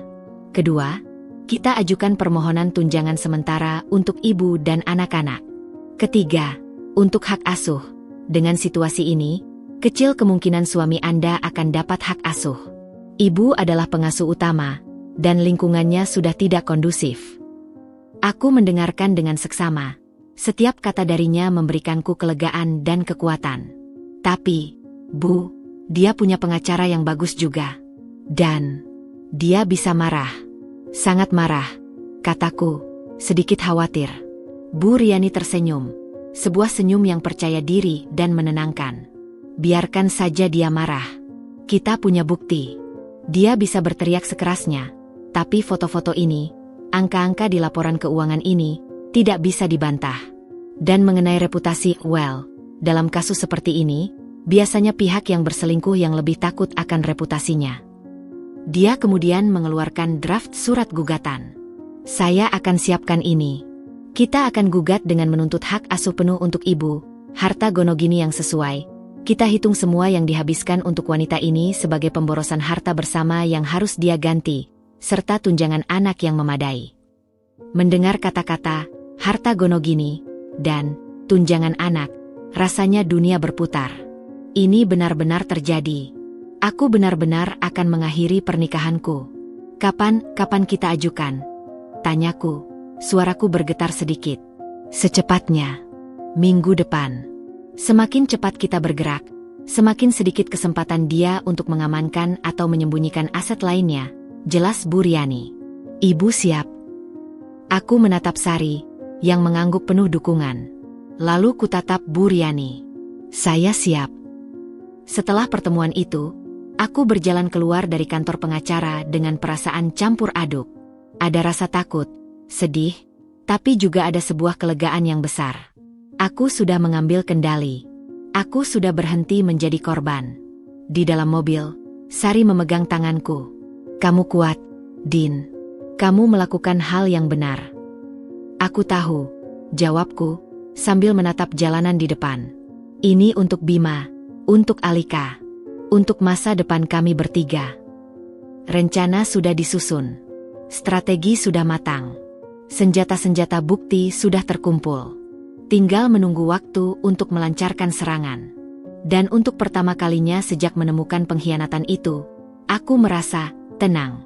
Karena aku tahu, akhir dari penderitaan ini sudah di depan mata. Aku mungkin akan melalui pertempuran yang sengit, tetapi setidaknya, aku tidak lagi berjuang sendirian. Aku memiliki seorang pengacara yang tangguh, seorang sahabat yang loyal, dan yang paling penting, sebuah tekad dari seorang ibu yang akan melakukan apapun untuk melindungi anak-anaknya. Minggu itu terasa seperti menunggu badai. Setiap detik berdetak dengan berat, membawaku semakin dekat kepada konfrontasi yang tak terelakkan. Bu Riani telah menyiapkan segalanya. Gugatan cerai akan diajukan Senin depan. Tapi ada satu hal yang masih mengusikku, sebuah kebutuhan untuk melihat reaksinya secara langsung, untuk memastikan bahwa dalam lubuk hati yang paling dalam, aku sudah membuat keputusan yang tepat. Aku ingin melihat kebohongannya dengan mataku sendiri, satu kali terakhir, sebelum semuanya berakhir. Jumat pagi, aku membangunkan Mas Damar dengan ekspresi yang kupaksakan lemah. Mas, bisikku, sambil duduk di tepi tempat tidur. Aku tidak enak badan. Pusing sekali, dan perutku mual. Dia membuka matanya, masih berkabut oleh tidur. Hah? Kamu sakit? Minum obat belum? Sudah, tapi tidak membaik. Aku khawatir. Mas, bisa kamu temani aku ke dokter? Hari ini. Aku membuat suaraku terdengar kecil dan membutuhkan. Dia mengerutkan kening, duduk di tempat tidur. Hari ini? Din, jadwalku sangat padat. Ada meeting final proyek Greenfield. Sangat krusial. Tapi, Mas, aku benar-benar tidak kuat. Aku pusing sampai mau jatuh. Kalau pingsan di rumah sendirian bagaimana? Aku membubuhkan sedikit gemetar pada suaraku. Meetingnya tidak bisa ditunda? Atau setidaknya antar aku ke klinik sebentar? Please. Aku melihat perang batin di wajahnya. Di satu sisi, kewajibannya sebagai suami. Di sisi lain, meeting krusialnya, yang aku tahu kemungkinan besar adalah janji dengan Anggi. Din. Keluhnya, running hand melalui rambutnya yang masih acak-acakan. Ya sudah, tapi cepat ya. Aku harus ada di meeting pukul 11. Terima kasih, Mas, kataku, menunduk untuk menyembunyikan ekspresi yang sebenarnya. Perjalanan ke klinik dokter keluarga kami sunyi. Aku pura-pura memandang keluar jendela, sementara dia sesekali mengetuk setir dengan nervous, jelas memikirkan meeting-nya. Kamu yakin mau ke dokter ini? Tidak ke yang lain yang lebih dekat? Tanyanya saat kami hampir tiba. Yang ini saja, Mas. Aku sudah terbiasa, jawabku. Kuparkirkan mobil di tempat yang agak jauh dari pintu masuk klinik, seperti yang sudah direncanakan. Aku perlu waktu untuk lemah dan berjalan pelan, memberinya waktu untuk melihat apa atau siapa yang ingin kuperlihatkan. Kamu tunggu di mobil saja, Mas. Aku sendiri saja, ucapku sambil membuka pintu. Tidak. Aku antar kamu sampai dalam, katanya, buru-buru keluar mobil dan membantuiku. Sebuah tindakan yang ironis mengingat disinilah semuanya mulai. Kami berjalan pelan. Aku menggandeng lengannya, bukan untuk keintiman, tetapi untuk memastikan dia tidak pergi terlalu cepat. Dan kemudian, tepat seperti yang dijanjikan Sari dan, kebetulan, yang diatur oleh Bu Riani, dari arah berlawanan, muncul seorang wanita. Wanita itu berjalan dengan percaya diri, mengenakan dress merah yang sama seperti saat pertama kali kulihat. Sepertinya memang warna favoritnya, dan membawa beberapa shopping bag dari butik kue mewah. Dia sedang melihat ponselnya, tersenyum kecil. Anggi. Aku merasakan lengan Mas Damar yang kugandeng tiba-tiba kaku. Napasnya tersedak. Dia berusaha mengalihkan pandangan, memutar tubuhnya sedikit seolah-olah ingin melindungiku, atau lebih tepatnya, menyembunyikan wajahnya dari Anggi. Tapi sudah terlambat. Anggi kebetulan mengangkat kepalanya. Matanya yang awalnya bersinar melihat ponsel, melebar saat melihat Mas Damar. Lalu, pandangannya beralih kepadaku yang sedang, lemah, bergantung di lengan suaminya. Wajahnya pucat dalam sekejap. Dia berhenti di tempatnya. Shopping bagnya hampir terjatuh. Suasana menjadi tegang. Sunyi yang mencekam. Aku memanfaatkan keadaan. Mas, siapa itu? Kenapa dia seperti kenal sama Mas? Tanyaku, dengan suara lemah dan polos, sambil memandang wajah Mas Damar yang sudah berkeringat dingin. Dia, kolega kantor. Sekretaris di divisi lain. Jawabnya, gagap, suaranya naik 1 oktav. Ayo, Din, cepat. Dokter menunggu. Tapi aku tidak bergerak. Aku tetap memandangnya, dengan ekspresi kebingungan yang kupaksakan. Tapi kenapa mukanya seperti melihat hantu? Mas? Apa ada masalah? Sana, Anggi. Pergi. Desis Mas Damar pada Anggi dengan suara rendah namun penuh amarah dan kepanikan. Anggi, yang tertegun, akhirnya sadar. Dia mengangguk cepat, lalu berbalik dan hampir berlari meninggalkan kami. Wajahnya masih pucat pasi. Ayo, Dinda. Sudah bilang buru-buru, geram Mas Damar. Sekarang menarik lenganku dengan kasar, hampir menyeraiku masuk ke dalam klinik. Di dalam, aku pura-pura pusing dan harus duduk sebentar di kursi tunggu. Aku menyuruhnya untuk mengantrikan diriku sendiri. Dari balik kaca, aku bisa melihatnya berdiri di luar, menelpon seseorang dengan wajah marah dan panik. Pasti Anggi. Ekspresinya di luar sana mengatakan segalanya. Panik, kemarahan, ketakutan. Tidak ada penyesalan, tidak ada rasa bersalah. Hanya ketakutan akan ketahuan. Sandiwara terakhirku telah usai. Aku telah melihat apa yang perlu kulihat. Kebohongannya, kepanikannya, dan prioritasnya yang sesungguhnya, menyelamatkan kulitnya sendiri. Saat giliranku dipanggil, aku masuk ke ruang dokter. Aku membatalkan rencana untuk berpura-pura sakit. Sebaliknya, aku hanya meminta vitamin. Kamu baik-baik saja, Ibu Dinda? Wajahmu terlihat tegang, tanya dokter. Aku baik-baik saja, Dok. Bahkan, never been better. Jawabku dengan senyum kecil pertama yang tulus dalam beberapa minggu. Aku keluar dari ruangan dengan langkah ringan. Mas Damar masih menungguku dengan wajah masam dan tidak sabar. Sudah selesai? Cepat, aku harus segera ke meeting. Iya, Mas. Sudah selesai.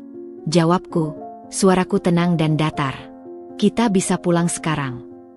Dalam perjalanan pulang, dia diam 1000 bahasa. Wajahnya masih pucat. Pikirannya jelas di tempat lain. Aku memandangnya, dan untuk pertama kalinya, yang kurasakan bukan lagi sakit atau marah, melainkan piti, rasa kasihan. Dia adalah seorang pria yang terjebak dalam jaringan kebohongannya sendiri. Dan aku adalah seorang wanita yang baru saja memainkan sandiwara terakhirnya. Senin depan, gugatan cerai akan diajukan. Dan tidak akan ada lagi sandiwara. Hanya kebenaran yang akan berbicara. Sandiwara kecil di depan klinik meninggalkan bekas yang dalam. Mas Damar menjadi lebih pendiam, lebih waspada, dan lebih mudah marah dalam beberapa hari berikutnya. Aku bisa merasakan ketegangan yang memancar darinya, seperti binatang yang terkepung. Dia pasti sudah memperingatkan Anggi untuk lebih berhati-hati, mungkin bahkan meminta agar tidak terlihat bersamanya di tempat umum untuk sementara waktu. Tapi karma, seperti yang sering dikatakan orang, memiliki caranya sendiri. Dan kali ini, datangnya tidak dari tanganku, tetapi dari laporan detektif yang kuanggap sebagai bonus dari semua penderitaan ini. Beberapa hari setelah insiden di klinik, Bayu menelepon.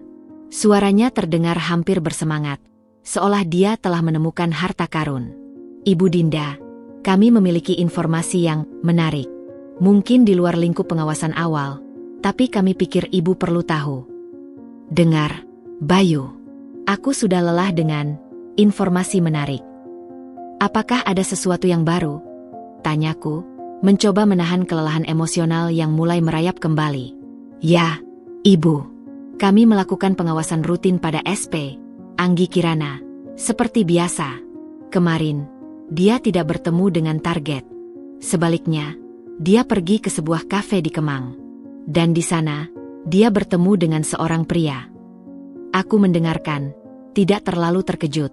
Mungkin itu kolega kerja lainnya, atau teman. Dan pertemuannya sangat tidak profesional. Ibu, lanjut Bayu. Mereka duduk sangat dekat, tertawa-tawa, dan yang paling penting, ada beberapa gesture intim. Pria itu memegang tangannya, mencium pipinya, dan mereka berdua meninggalkan kafe bersama dengan menggandeng tangan. Aku terdiam. Jadi, Anggi tidak hanya menjalin hubungan dengan suamiku, dia juga punya pria lain? Kami lanjutkan pengawasan. Bayu terus bercerita. Mereka pergi ke sebuah hotel butik. Dan hari ini, kami berhasil mengidentifikasi pria tersebut. Namanya Reza Maulana. Dia adalah owner dari beberapa butik kue mewah yang sering SP kunjungi, termasuk butik kue tempat target membelikan tas branded untuk SP beberapa waktu lalu. Sekarang, aku benar-benar terkejut. Jadi, selain menjalin hubungan dengan bosnya yang sudah beristri, Anggi juga berselingkuh dengan pemilik toko yang memberinya diskon? Atau mungkin justru sebaliknya, Mas Damar adalah selingkuhannya, dan pria ini adalah pacar resminya? Apakah Anda punya foto yang jelas? Tanyaku. Suaraku bergetar antara rasa jijik dan sebuah kepuasan yang gelap. Tentu, Ibu. Beberapa foto yang sangat jelas. Kami akan kirim via email dalam 1 jam. Ini menunjukkan dengan detail interaksi mereka. Setelah menutup telepon, aku duduk termenung lama. Rasa marah pada Anggi bercampur dengan rasa kasihan pada Mas Damar. Dia, yang merasa begitu percaya diri dan berkuasa, yang menghamburkan uang keluarganya untuk wanita ini, ternyata hanya dibodohi. Dia mungkin mengira Anggi setia padanya, tetapi pada kenyataannya, dia hanya salah satu dari sumber kekayaan dan perhatian bagi Anggi. Lalu, sebuah ide muncul. Sebuah ide yang kejam, tapi terasa adil. Mas Damar pantas tahu. Dia pantas tahu siapa sebenarnya malaikat yang dia tinggalkan keluarganya ini.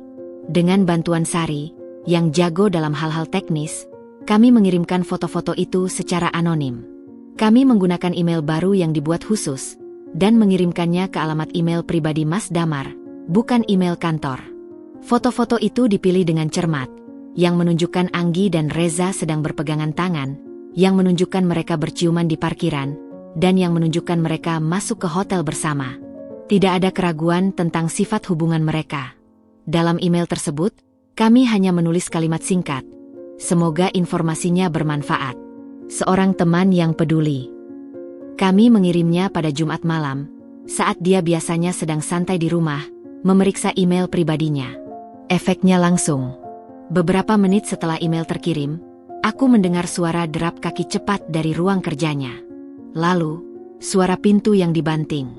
Dan kemudian, suara teriakan yang teredam, penuh amarah dan kemarahan, dari balik pintu. Dia menerima telepon, dan suaranya melengking, penuh dengan sumpah serapah dan tuduhan. Apa-apaan ini, Anggi?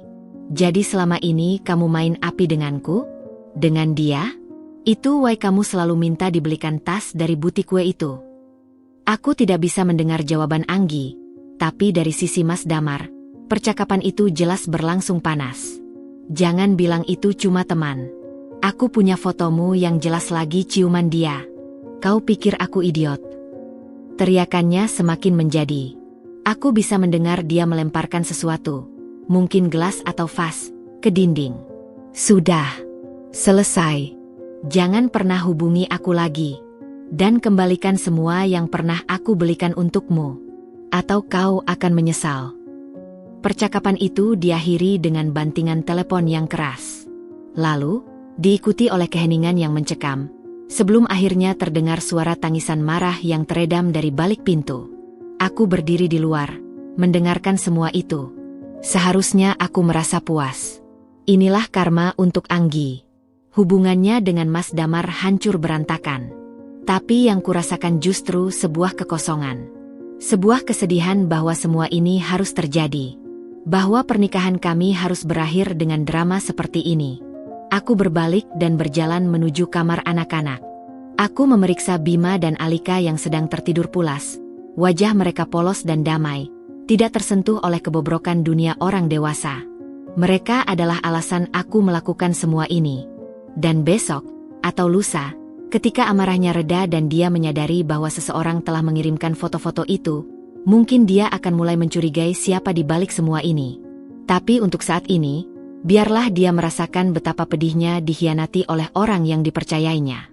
Karma untuk Anggi mungkin telah dijalankan. Tapi perjalanan kami belum berakhir. Masih ada pertempuran terbesar yang menanti, pengadilan. Suasana rumah selama akhir pekan terasa seperti kuburan. Udara yang berat dan sunyi seakan menyelimuti setiap sudut, menekan dada hingga sesak napas. Mas Damar mengurung diri di ruang kerjanya, hanya keluar untuk mengambil makanannya yang nyaris tidak disentuh. Aku bisa mendengar suara-suara dari balik pintu, desahan frustrasi, langkah gelisah berjalan bolak-balik, dan terkadang, suara teriakan marah yang teredam ke telepon. Kemungkinan besar masih berusaha berurusan dengan fallout dari hubungannya dengan Anggi. Aku sendiri sibuk dengan persiapan terakhir bersama Bu Riani. Gugatan akan diajukan besok pagi. Rasa cemas dan sedikit rasa bersalah masih menyelinap. Tapi setiap kali aku melihat foto Bima dan Alika, semua keraguan itu lenyap. Senin pagi, langkahnya terlihat berat dan wajahnya masih keruh ketika turun untuk sarapan. Matanya bengkak, seperti tidak tidur semalaman. Dia duduk di depanku, mengambil secangkir kopi yang kusiapkan secara otomatis. "Din," ucapnya tiba-tiba, suaranya serak dan penuh beban, memecah kesunyian yang sudah menjadi teman kami. Aku perlu bicara." Aku mengangkat kepala, berusaha terlihat tenang. "Tentang apa, Mas?" Dia menghela napas panjang, menatap cangkir kopinya seperti mencari jawaban di sana. "Aku tahu belakangan ini, aku bukan suami yang baik. Aku sibuk, sering tidak di rumah, dan mungkin cuek." Dia berhenti, seolah mencari kata-kata. "Tapi percayalah, semua ini untuk keluarga. Untuk kita. Proyek Greenfield ini sangat menekan." Aku hanya mendengarkan, tidak menanggapi. Biarkan dia melanjutkan. "Din, apa masih ada yang bisa kulakukan? Untuk memperbaiki semuanya?" Tanyanya, dan untuk pertama kalinya dalam beberapa minggu, ada kerapuhan dalam suaranya. Mungkin karena dikhianati Anggi, dia baru menyadari bahwa ada sesuatu yang hampir hilang. Ini adalah momen yang biasanya akan kumanfaatkan untuk memaafkan, untuk memberi harapan. Tapi tidak kali ini. Aku meletakkan sendokku, menatapnya langsung. "Memperbaiki apa, Mas? Janji-janjimu yang selalu tertunda? Atau meeting-meeting krusial MU di klinik kecantikan dan apartemen The Jade?" Wajahnya langsung berubah. Semua warna menghilang, digantikan oleh pucat yang menyakitkan. Matanya membelalak, tidak percaya dengan apa yang baru saja kudengar. Apa? Apa yang kau bicarakan, Dinda?" "Aku bicara tentang Anggi, Mas. Anggi Kirana. Sekretarismu yang sangat efisien. Yang kau belikan tas branded, yang kau bayari perawatannya di klinik kecantikan, yang kau tempatkan di apartemen mewah dengan uang kita." Ucapku, suaraku datar dan dingin, setiap kata diucapkan dengan jelas seperti pukulan palu. Dia terdiam, mulutnya terbuka sedikit, seperti ikan yang kehabisan oksigen. Napasnya menjadi berat. Itu tidak, kau salah paham, Din. Itu hanya bisnis," selaku, dengan senyum getir. "Jadi sekarang membelikan wanita lain mobil dan perhiasan adalah bagian dari bisnis? Aku mungkin pengertian, Mas, tapi aku tidak bodoh." Dia berdiri, kursinya terdorong ke belakang dengan kasar. "Kau menyadapiku? Kau mengikutiku?" teriaknya. Suaranya penuh amarah dan rasa dikhianati. Kau pikir aku bisa tetap diam setelah melihatmu dengan mataku sendiri di depan klinik kecantikan itu? Setelah kau menolak mengantarku menjenguk ibuku yang sakit dengan alasan meeting, sementara kau justru pergi dengan selingkuhanmu. Balasku, suaraku mulai meninggi, emosi yang kutanam selama ini mulai meluap. Aku mengumpulkan bukti, Damar. Semuanya. Foto-foto kalian berdua, transaksi kartu kreditmu untuknya, laporan detektif yang mengikuti setiap langkah kalian ke apartemen dan hotel. Detektif? Dia menggebrak meja, membuat gelas-gelas bergetar. Kau berani menyewa detektif untuk mengikuti suamimu sendiri? Kau gila, Dinda. Lebih gila mana dengan suami yang menghabiskan ratusan juta untuk selingkuhannya sementara anak dan istrinya hanya mendapat sisa-sisa perhatian dan uangnya. Balasku, sekarang juga berdiri, menatapnya tanpa takut. Kau pikir uang itu dari mana, Damar? Itu uang kita. Uang untuk masa depan Alika dan Bima. Dan kau habiskan untuk wanita yang ternyata juga mengkhianatimu dengan pria lain. Sekarang, dia benar-benar terpojok. Wajahnya memerah, campuran antara malu, marah, dan shock. Jadi kau yang mengirim foto-foto itu? Desisnya, suaranya berbahaya rendah. Ya, aku. Aku ingin kau tahu betapa bodohnya kau diperdaya wanita yang kau pikir mencintaimu. Dia hanya memanfaatkanmu, Damar. Sama seperti kau memanfaatkan pengertian dan kesabaranku. Dia tidak bisa berkata-kata lagi. Dia hanya menatapku, napasnya tersengal-sengal, seperti banteng yang terluka. Rasa marah dan kebanggaannya jelas hancur berantakan. Dia telah kehilangan selingkuhannya. Dan sekarang dia sedang kehilangan kendali atas istrinya. Apa yang kau inginkan, Dinda? Tanyanya akhirnya, suaranya lemah, hampir seperti orang yang kalah. Aku ingin keadilan, Damar. Aku ingin anak-anakku tumbuh dalam lingkungan yang jujur. Dan untuk itu, aku mengambil napas dalam-dalam. Besok, pengacaraku akan mengajukan gugatan cerai atas namaku. Dia terhuyung mundur, seperti ditampar.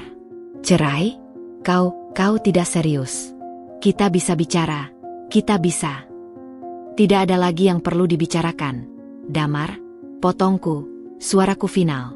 Percakapan kita sudah selesai. Segalanya sudah selesai. Aku berbalik, meninggalkannya yang masih berdiri terpaku di ruang makan, wajahnya hancur dan penuh ketidakpercayaan.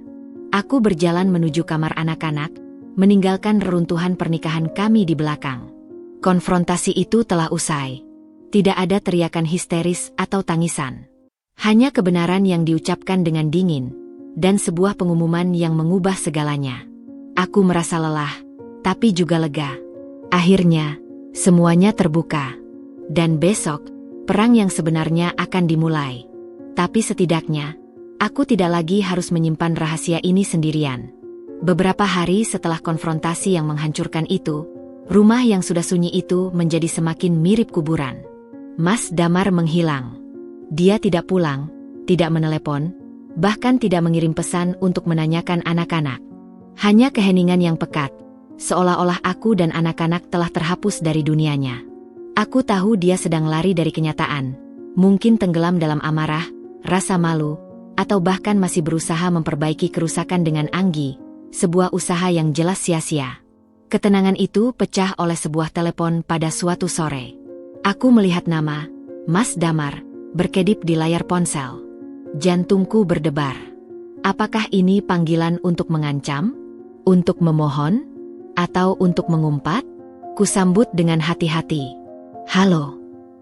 Suara di seberang sana bukanlah teriakan atau ancaman, melainkan sesuatu yang jauh lebih hancur. Suara itu lirih, serak, dan penuh dengan kelelahan yang begitu dalam, seolah-olah setiap kata yang diucapkan membutuhkan usaha yang sangat berat. Din? Dia memanggil namaku, hampir seperti erangan. Kita perlu bicara. Bisa aku pulang? Sekarang. Ada sesuatu dalam nadanya yang membuatku tidak bisa menolak. Bukan karena belas kasihan, tetapi karena rasa ingin tahu. Aku ingin melihat sejauh apa kehancurannya. Silakan. Jawabku pendek. Sekitar setengah jam kemudian, dia berdiri di depan pintu. Aku hampir tidak mengenalinya. Pakaiannya yang biasanya selalu rapih terlihat kusut, seperti sudah dipakai selama berhari-hari. Matanya merah dan bengkak, dikelilingi oleh lingkaran hitam yang dalam. Dia terlihat 10 tahun lebih tua. Bau alkohol samar-samar tercium darinya, tapi dia tidak terlihat mabuk. Dia terlihat hancur. Dia masuk tanpa sepatah kata, dan tanpa kusuruh, dia menjatuhkan dirinya ke sofa di ruang keluarga, menundukkan kepalanya ke tangan yang gemetar. Aku duduk di seberangnya, menunggu. Aku tidak menawarkan minum. Aku tidak berkata apa-apa. Beberapa menit berlalu dalam keheningan yang tegang sebelum akhirnya dia berbicara. Suaranya parau dan pecah. Aku sudah konfirmasi semuanya. Dimulainya, tanpa bisa menatapku. Tentang Anggi dan pria lainnya itu. Kau benar. Dia hanya memanfaatkanku. Dia tertawa getir. Sebuah suara yang menyakitkan untuk didengar. Aku merasa seperti idiot yang paling bodoh di dunia. Dia mengangkat kepalanya, matanya berbinar oleh air mata yang tidak ditahannya lagi. Dan proyek Greenfield itu ambruk. Investor menarik diri setelah mengetahui tentang skandal perselingkuhan ini dan kesalahan administrasi yang dilakukan Anggi. Mereka tidak percaya pada integritasku lagi. Perusahaan mungkin akan bangkrut. Aku mendengarkan, tanpa sepatah kata pun keluar. Biarkan dia merasakan semua konsekuensi dari tindakannya. Din, dia memandangku, dan untuk pertama kalinya, ada penyesalan yang tulus di matanya. Aku tahu ini sudah terlambat. Sangat terlambat. Tapi aku menyesal. Aku menyesal atas segalanya. Atas semua kebohongan. Atas semua sakit yang telah kuberikan padamu dan anak-anak. Dia menarik napas dalam-dalam, seperti mencoba mengumpulkan keberanian. Apa masih ada kesempatan untuk kita? Untuk memperbaiki semuanya? Aku akan berubah, Din. Aku janji. Aku akan jauhi dia. Aku akan fokus pada keluarga. Inilah yang selama ini kutunggu. Permintaan maafnya, pengakuannya. Tapi yang kurasakan bukan kemenangan, melainkan sebuah kepedihan yang dalam bahwa semua ini harus terjadi. Dia merangkak mendekat, berusaha memegang tanganku. Tolong, Dinda. Demi anak-anak. Jangan akhiri pernikahan kita. Saat itulah, aku berdiri. Aku berjalan ke lemari penyimpanan di sudut ruangan, dan mengeluarkan map biru tebal itu. Aku melemparkannya ke depannya di atas meja kopi dengan suara berdebur yang keras. Buka, perintahku, suaraku dingin dan datar. Dia melihat map itu dengan takut, lalu dengan tangan gemetar, dia membukanya. Matanya membelalak saat melihat tumpukan foto-foto dirinya dengan Anggi, print out transaksi kartu kredit, laporan detektif dengan timestamp yang detail. Ini. Gumamnya, tidak mampu berkata-kata. Ini adalah semua bukti pengkhianatanmu, Damar. Setiap kebohongan, setiap uang yang kau hamburkan, setiap malam kau habiskan bersamanya. Semuanya tercatat rapi di sini. Ucapku, suaraku tidak bergetar sedikitpun. Dan kau pikir sebuah maaf bisa menghapus semua ini? Kau pikir keruntuhan karirmu sekarang bisa menyamai rasa sakit yang kau berikan padaku dan anak-anak selama berbulan-bulan? Dia menatapku, wajahnya pucat pasi, menyadari betapa dalam dan telitinya aku mendokumentasikan kejatuhannya. Gugatan cerai sudah diajukan, Damar. Dan dengan semua bukti ini, aku menunjuk map itu, kau tidak punya peluang untuk menang. Aku akan dapat hak asuh penuh. Aku akan dapat bagian yang adil dari sisa-sisa harta kita yang tidak kau habiskan untuknya. Air matanya sekarang mengalir deras, tapi aku sudah kebal. Aku tidak ingin permintaan maafmu. Aku ingin keadilan. Untukku, dan untuk anak-anak kita. Dan itu yang akan kudapatkan melalui pengadilan. Aku berbalik, meninggalkannya yang terduduk lunglai di sofa. Tangannya masih memegang erat foto-foto yang menjadi bukti kehancuran hidupnya sendiri. Kebenaran telah terungkap. Bukan melalui teriakan, tapi melalui sebuah map biru yang berisi semua dosa-dosanya. Dan sekarang, tidak ada jalan untuk kembali. Hanya jalan untuk maju, menuju pengadilan, dan menuju kehidupan baru yang harus kubangun dari reruntuhan yang dia tinggalkan. Proses hukum yang kutakutkan ternyata berjalan dengan cepat dan terima kasih kepada Buriani yang sangat kompeten, hampir anti klimaks. Mas Damar, setelah dihadapkan pada tumpukan bukti yang tidak terbantahkan dan reruntuhan karirnya, tidak memiliki energi atau mungkin keberanian untuk melawan dengan sengit. Pengacaranya, seorang pria tua yang terlihat lelah dan sudah sering menangani kasus seperti ini, jelas-jelas kewalahan menghadapi Buriani yang tajam dan terorganisir. Persidangan berlangsung dalam beberapa kali pertemuan. Setiap kali aku masuk ke ruang pengadilan, dengan Sari di sampingku memberikan sokongan, aku melihat Mas Damar duduk di seberang. Dia terlihat semakin menciut, seperti balon yang mengempis. Matanya menghindari tatapanku, selalu tertuju pada meja atau pada pengacaranya. Tidak ada lagi sisa-sisa dari suami percaya diri yang kukenal dulu. Yang ada hanya seorang pria yang dikalahkan oleh keserakahannya sendiri. Hari putusan akhirnya tiba. Udara di ruang pengadilan terasa dingin dan resmi. Hakim, seorang wanita parubaya dengan wajah yang berwibawa dan bijak, membacakan putusannya dengan suara yang jelas dan tegas. Berdasarkan bukti-bukti yang diajukan, yaitu bukti perselingkuhan dan pemborosan harta bersama, serta mempertimbangkan kepentingan terbaik bagi anak-anak, pengadilan memutuskan. Aku menahan napas, tanganku menggenggam erat tangan Sari, untuk mengabulkan gugatan cerai Ibu Dinda. Hak asuh anak, yaitu Alika dan Bima, diberikan sepenuhnya kepada Ibu Dinda. Desahan lega kuluapkan. Air mata kebahagiaan dan kelegaan menggenang di mataku. Hakim melanjutkan, untuk harta Gonogini, mengingat adanya pemborosan harta bersama oleh TN Damar untuk pihak ketiga, pengadilan memutuskan pembagian dengan proporsi 70% untuk Ibu Dinda dan 30% untuk TN Damar. TN Damar juga diwajibkan membayar tunjangan anak setiap bulan hingga anak-anak dewasa, dengan besaran yang telah ditentukan. Itu lebih dari yang kuharapkan. Aku melihat ke arah Mas Damar. Wajahnya pucat pasi, tapi dia hanya mengangguk pelan, menerima keputusannya tanpa protes. Dia bahkan tidak berani menatapku. Setelah sidang usai, saat kami berjalan keluar dari ruang pengadilan, dia menghampiriku. Buriani langsung melangkah maju, melindungiku, tetapi aku memberi isyarat bahwa aku baik-baik saja. Dinda, ucapnya, suaranya parau dan hampa. Aku, selamat. Aku mengangguk. Terima kasih. Dia terlihat ingin mengatakan sesuatu lagi, mungkin meminta maaf sekali lagi, atau meminta belas kasihan untuk bisa bertemu anak-anak. Tapi akhirnya, dia hanya menunduk. Aku akan transfer tunjangan mereka tepat waktu. Aku janji, ujarnya, sebelum berbalik dan berjalan pergi dengan langkah gontai, meninggalkan ruang pengadilan, dan kehidupan kami, untuk selamanya. Aku berdiri di sana, melihat punggungnya yang semakin menjauh. Tidak ada rasa dendam atau kemenangan yang memuaskan. Yang ada hanyalah sebuah kesedihan yang dalam bahwa pernikahan kami yang penuh janji harus berakhir seperti ini. Tetapi di balik kesedihan itu, ada juga rasa kelegaan yang sangat besar. Beban yang kupikul selama berbulan-bulan akhirnya terlepas. Kamu baik-baik saja? Tanya Sari, memeluk pundakku. Aku menarik napas dalam-dalam dan menganggak. Lebih dari baik-baik saja. Aku bebas, Sa. Akhirnya bebas. Buriani tersenyum padaku. Ibu sangat kuat. Ini adalah kemenangan yang adil. Aku pulang ke rumah yang sekarang sepenuhnya menjadi milikku dan anak-anak. Aku memberitahu Alika dan Bima dengan bahasa yang sederhana bahwa ayah akan tinggal di tempat lain sekarang, tetapi akan selalu menyayangi mereka. Mereka terlihat sedih dan bingung, tapi anak-anak adalah makhluk yang tangguh. Dengan cinta dan konsistensi, mereka akan baik-baik saja.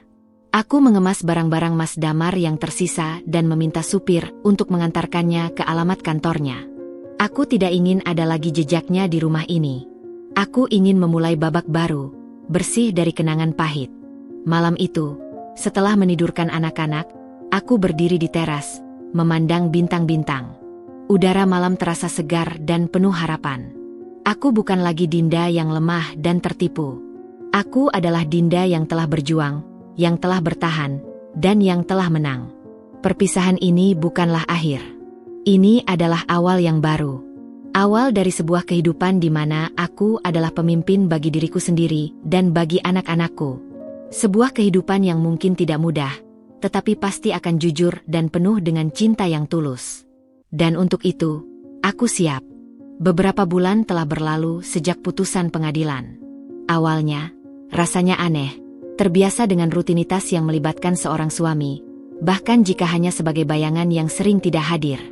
Tapi perlahan-lahan, kami bertiga, aku, Alika, dan Bima, menemukan irama baru kami sendiri.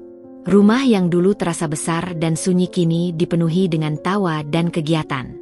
Tanpa aura tegang yang selalu dibawa Mas Damar, anak-anak tampak lebih rileks, lebih bebas menjadi diri mereka sendiri.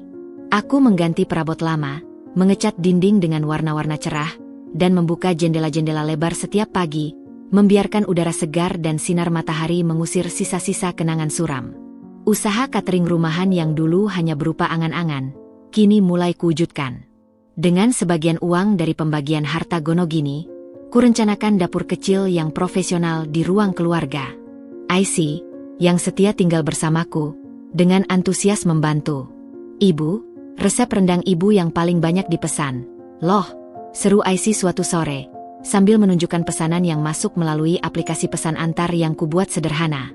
"Buat acara arisan besok pesan 5 porsi." Aku tersenyum, rasa bangga menyelinap di dada. "Kalau begitu, kita harus ekstra kerja keras hari ini."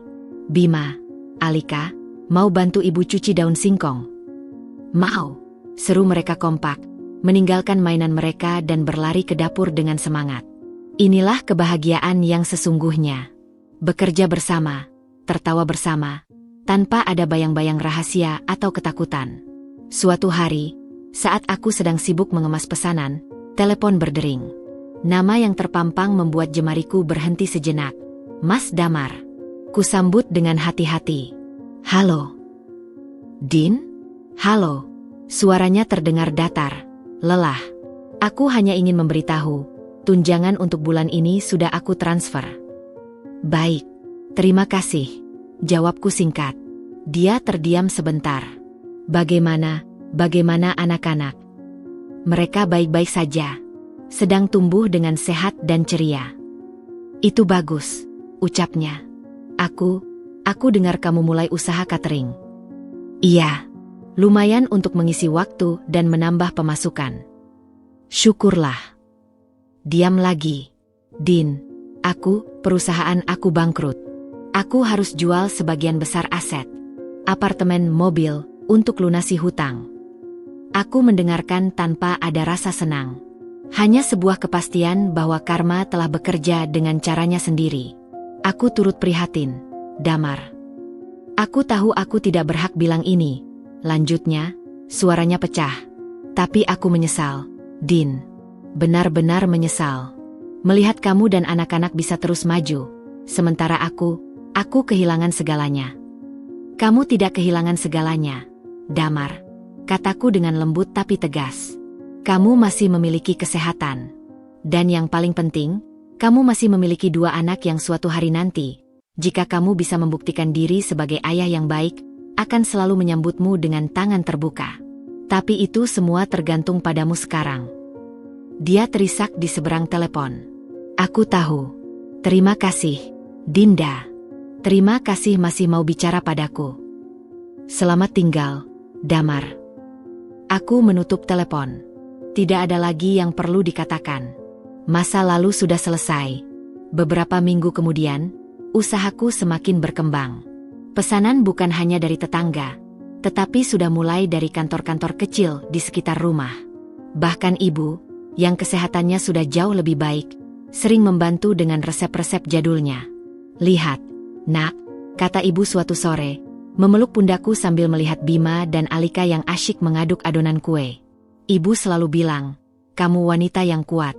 Lihat sekarang, kamu bisa berdiri sendiri dan membesarkan kedua cucu ibu dengan hebat." "Berkat dukungan ibu dan Sari, Bu," jawabku, mencium pipinya yang sudah keriput namun berbinar bahagia. "Tidak, sayang. Itu semua karena kekuatanmu sendiri."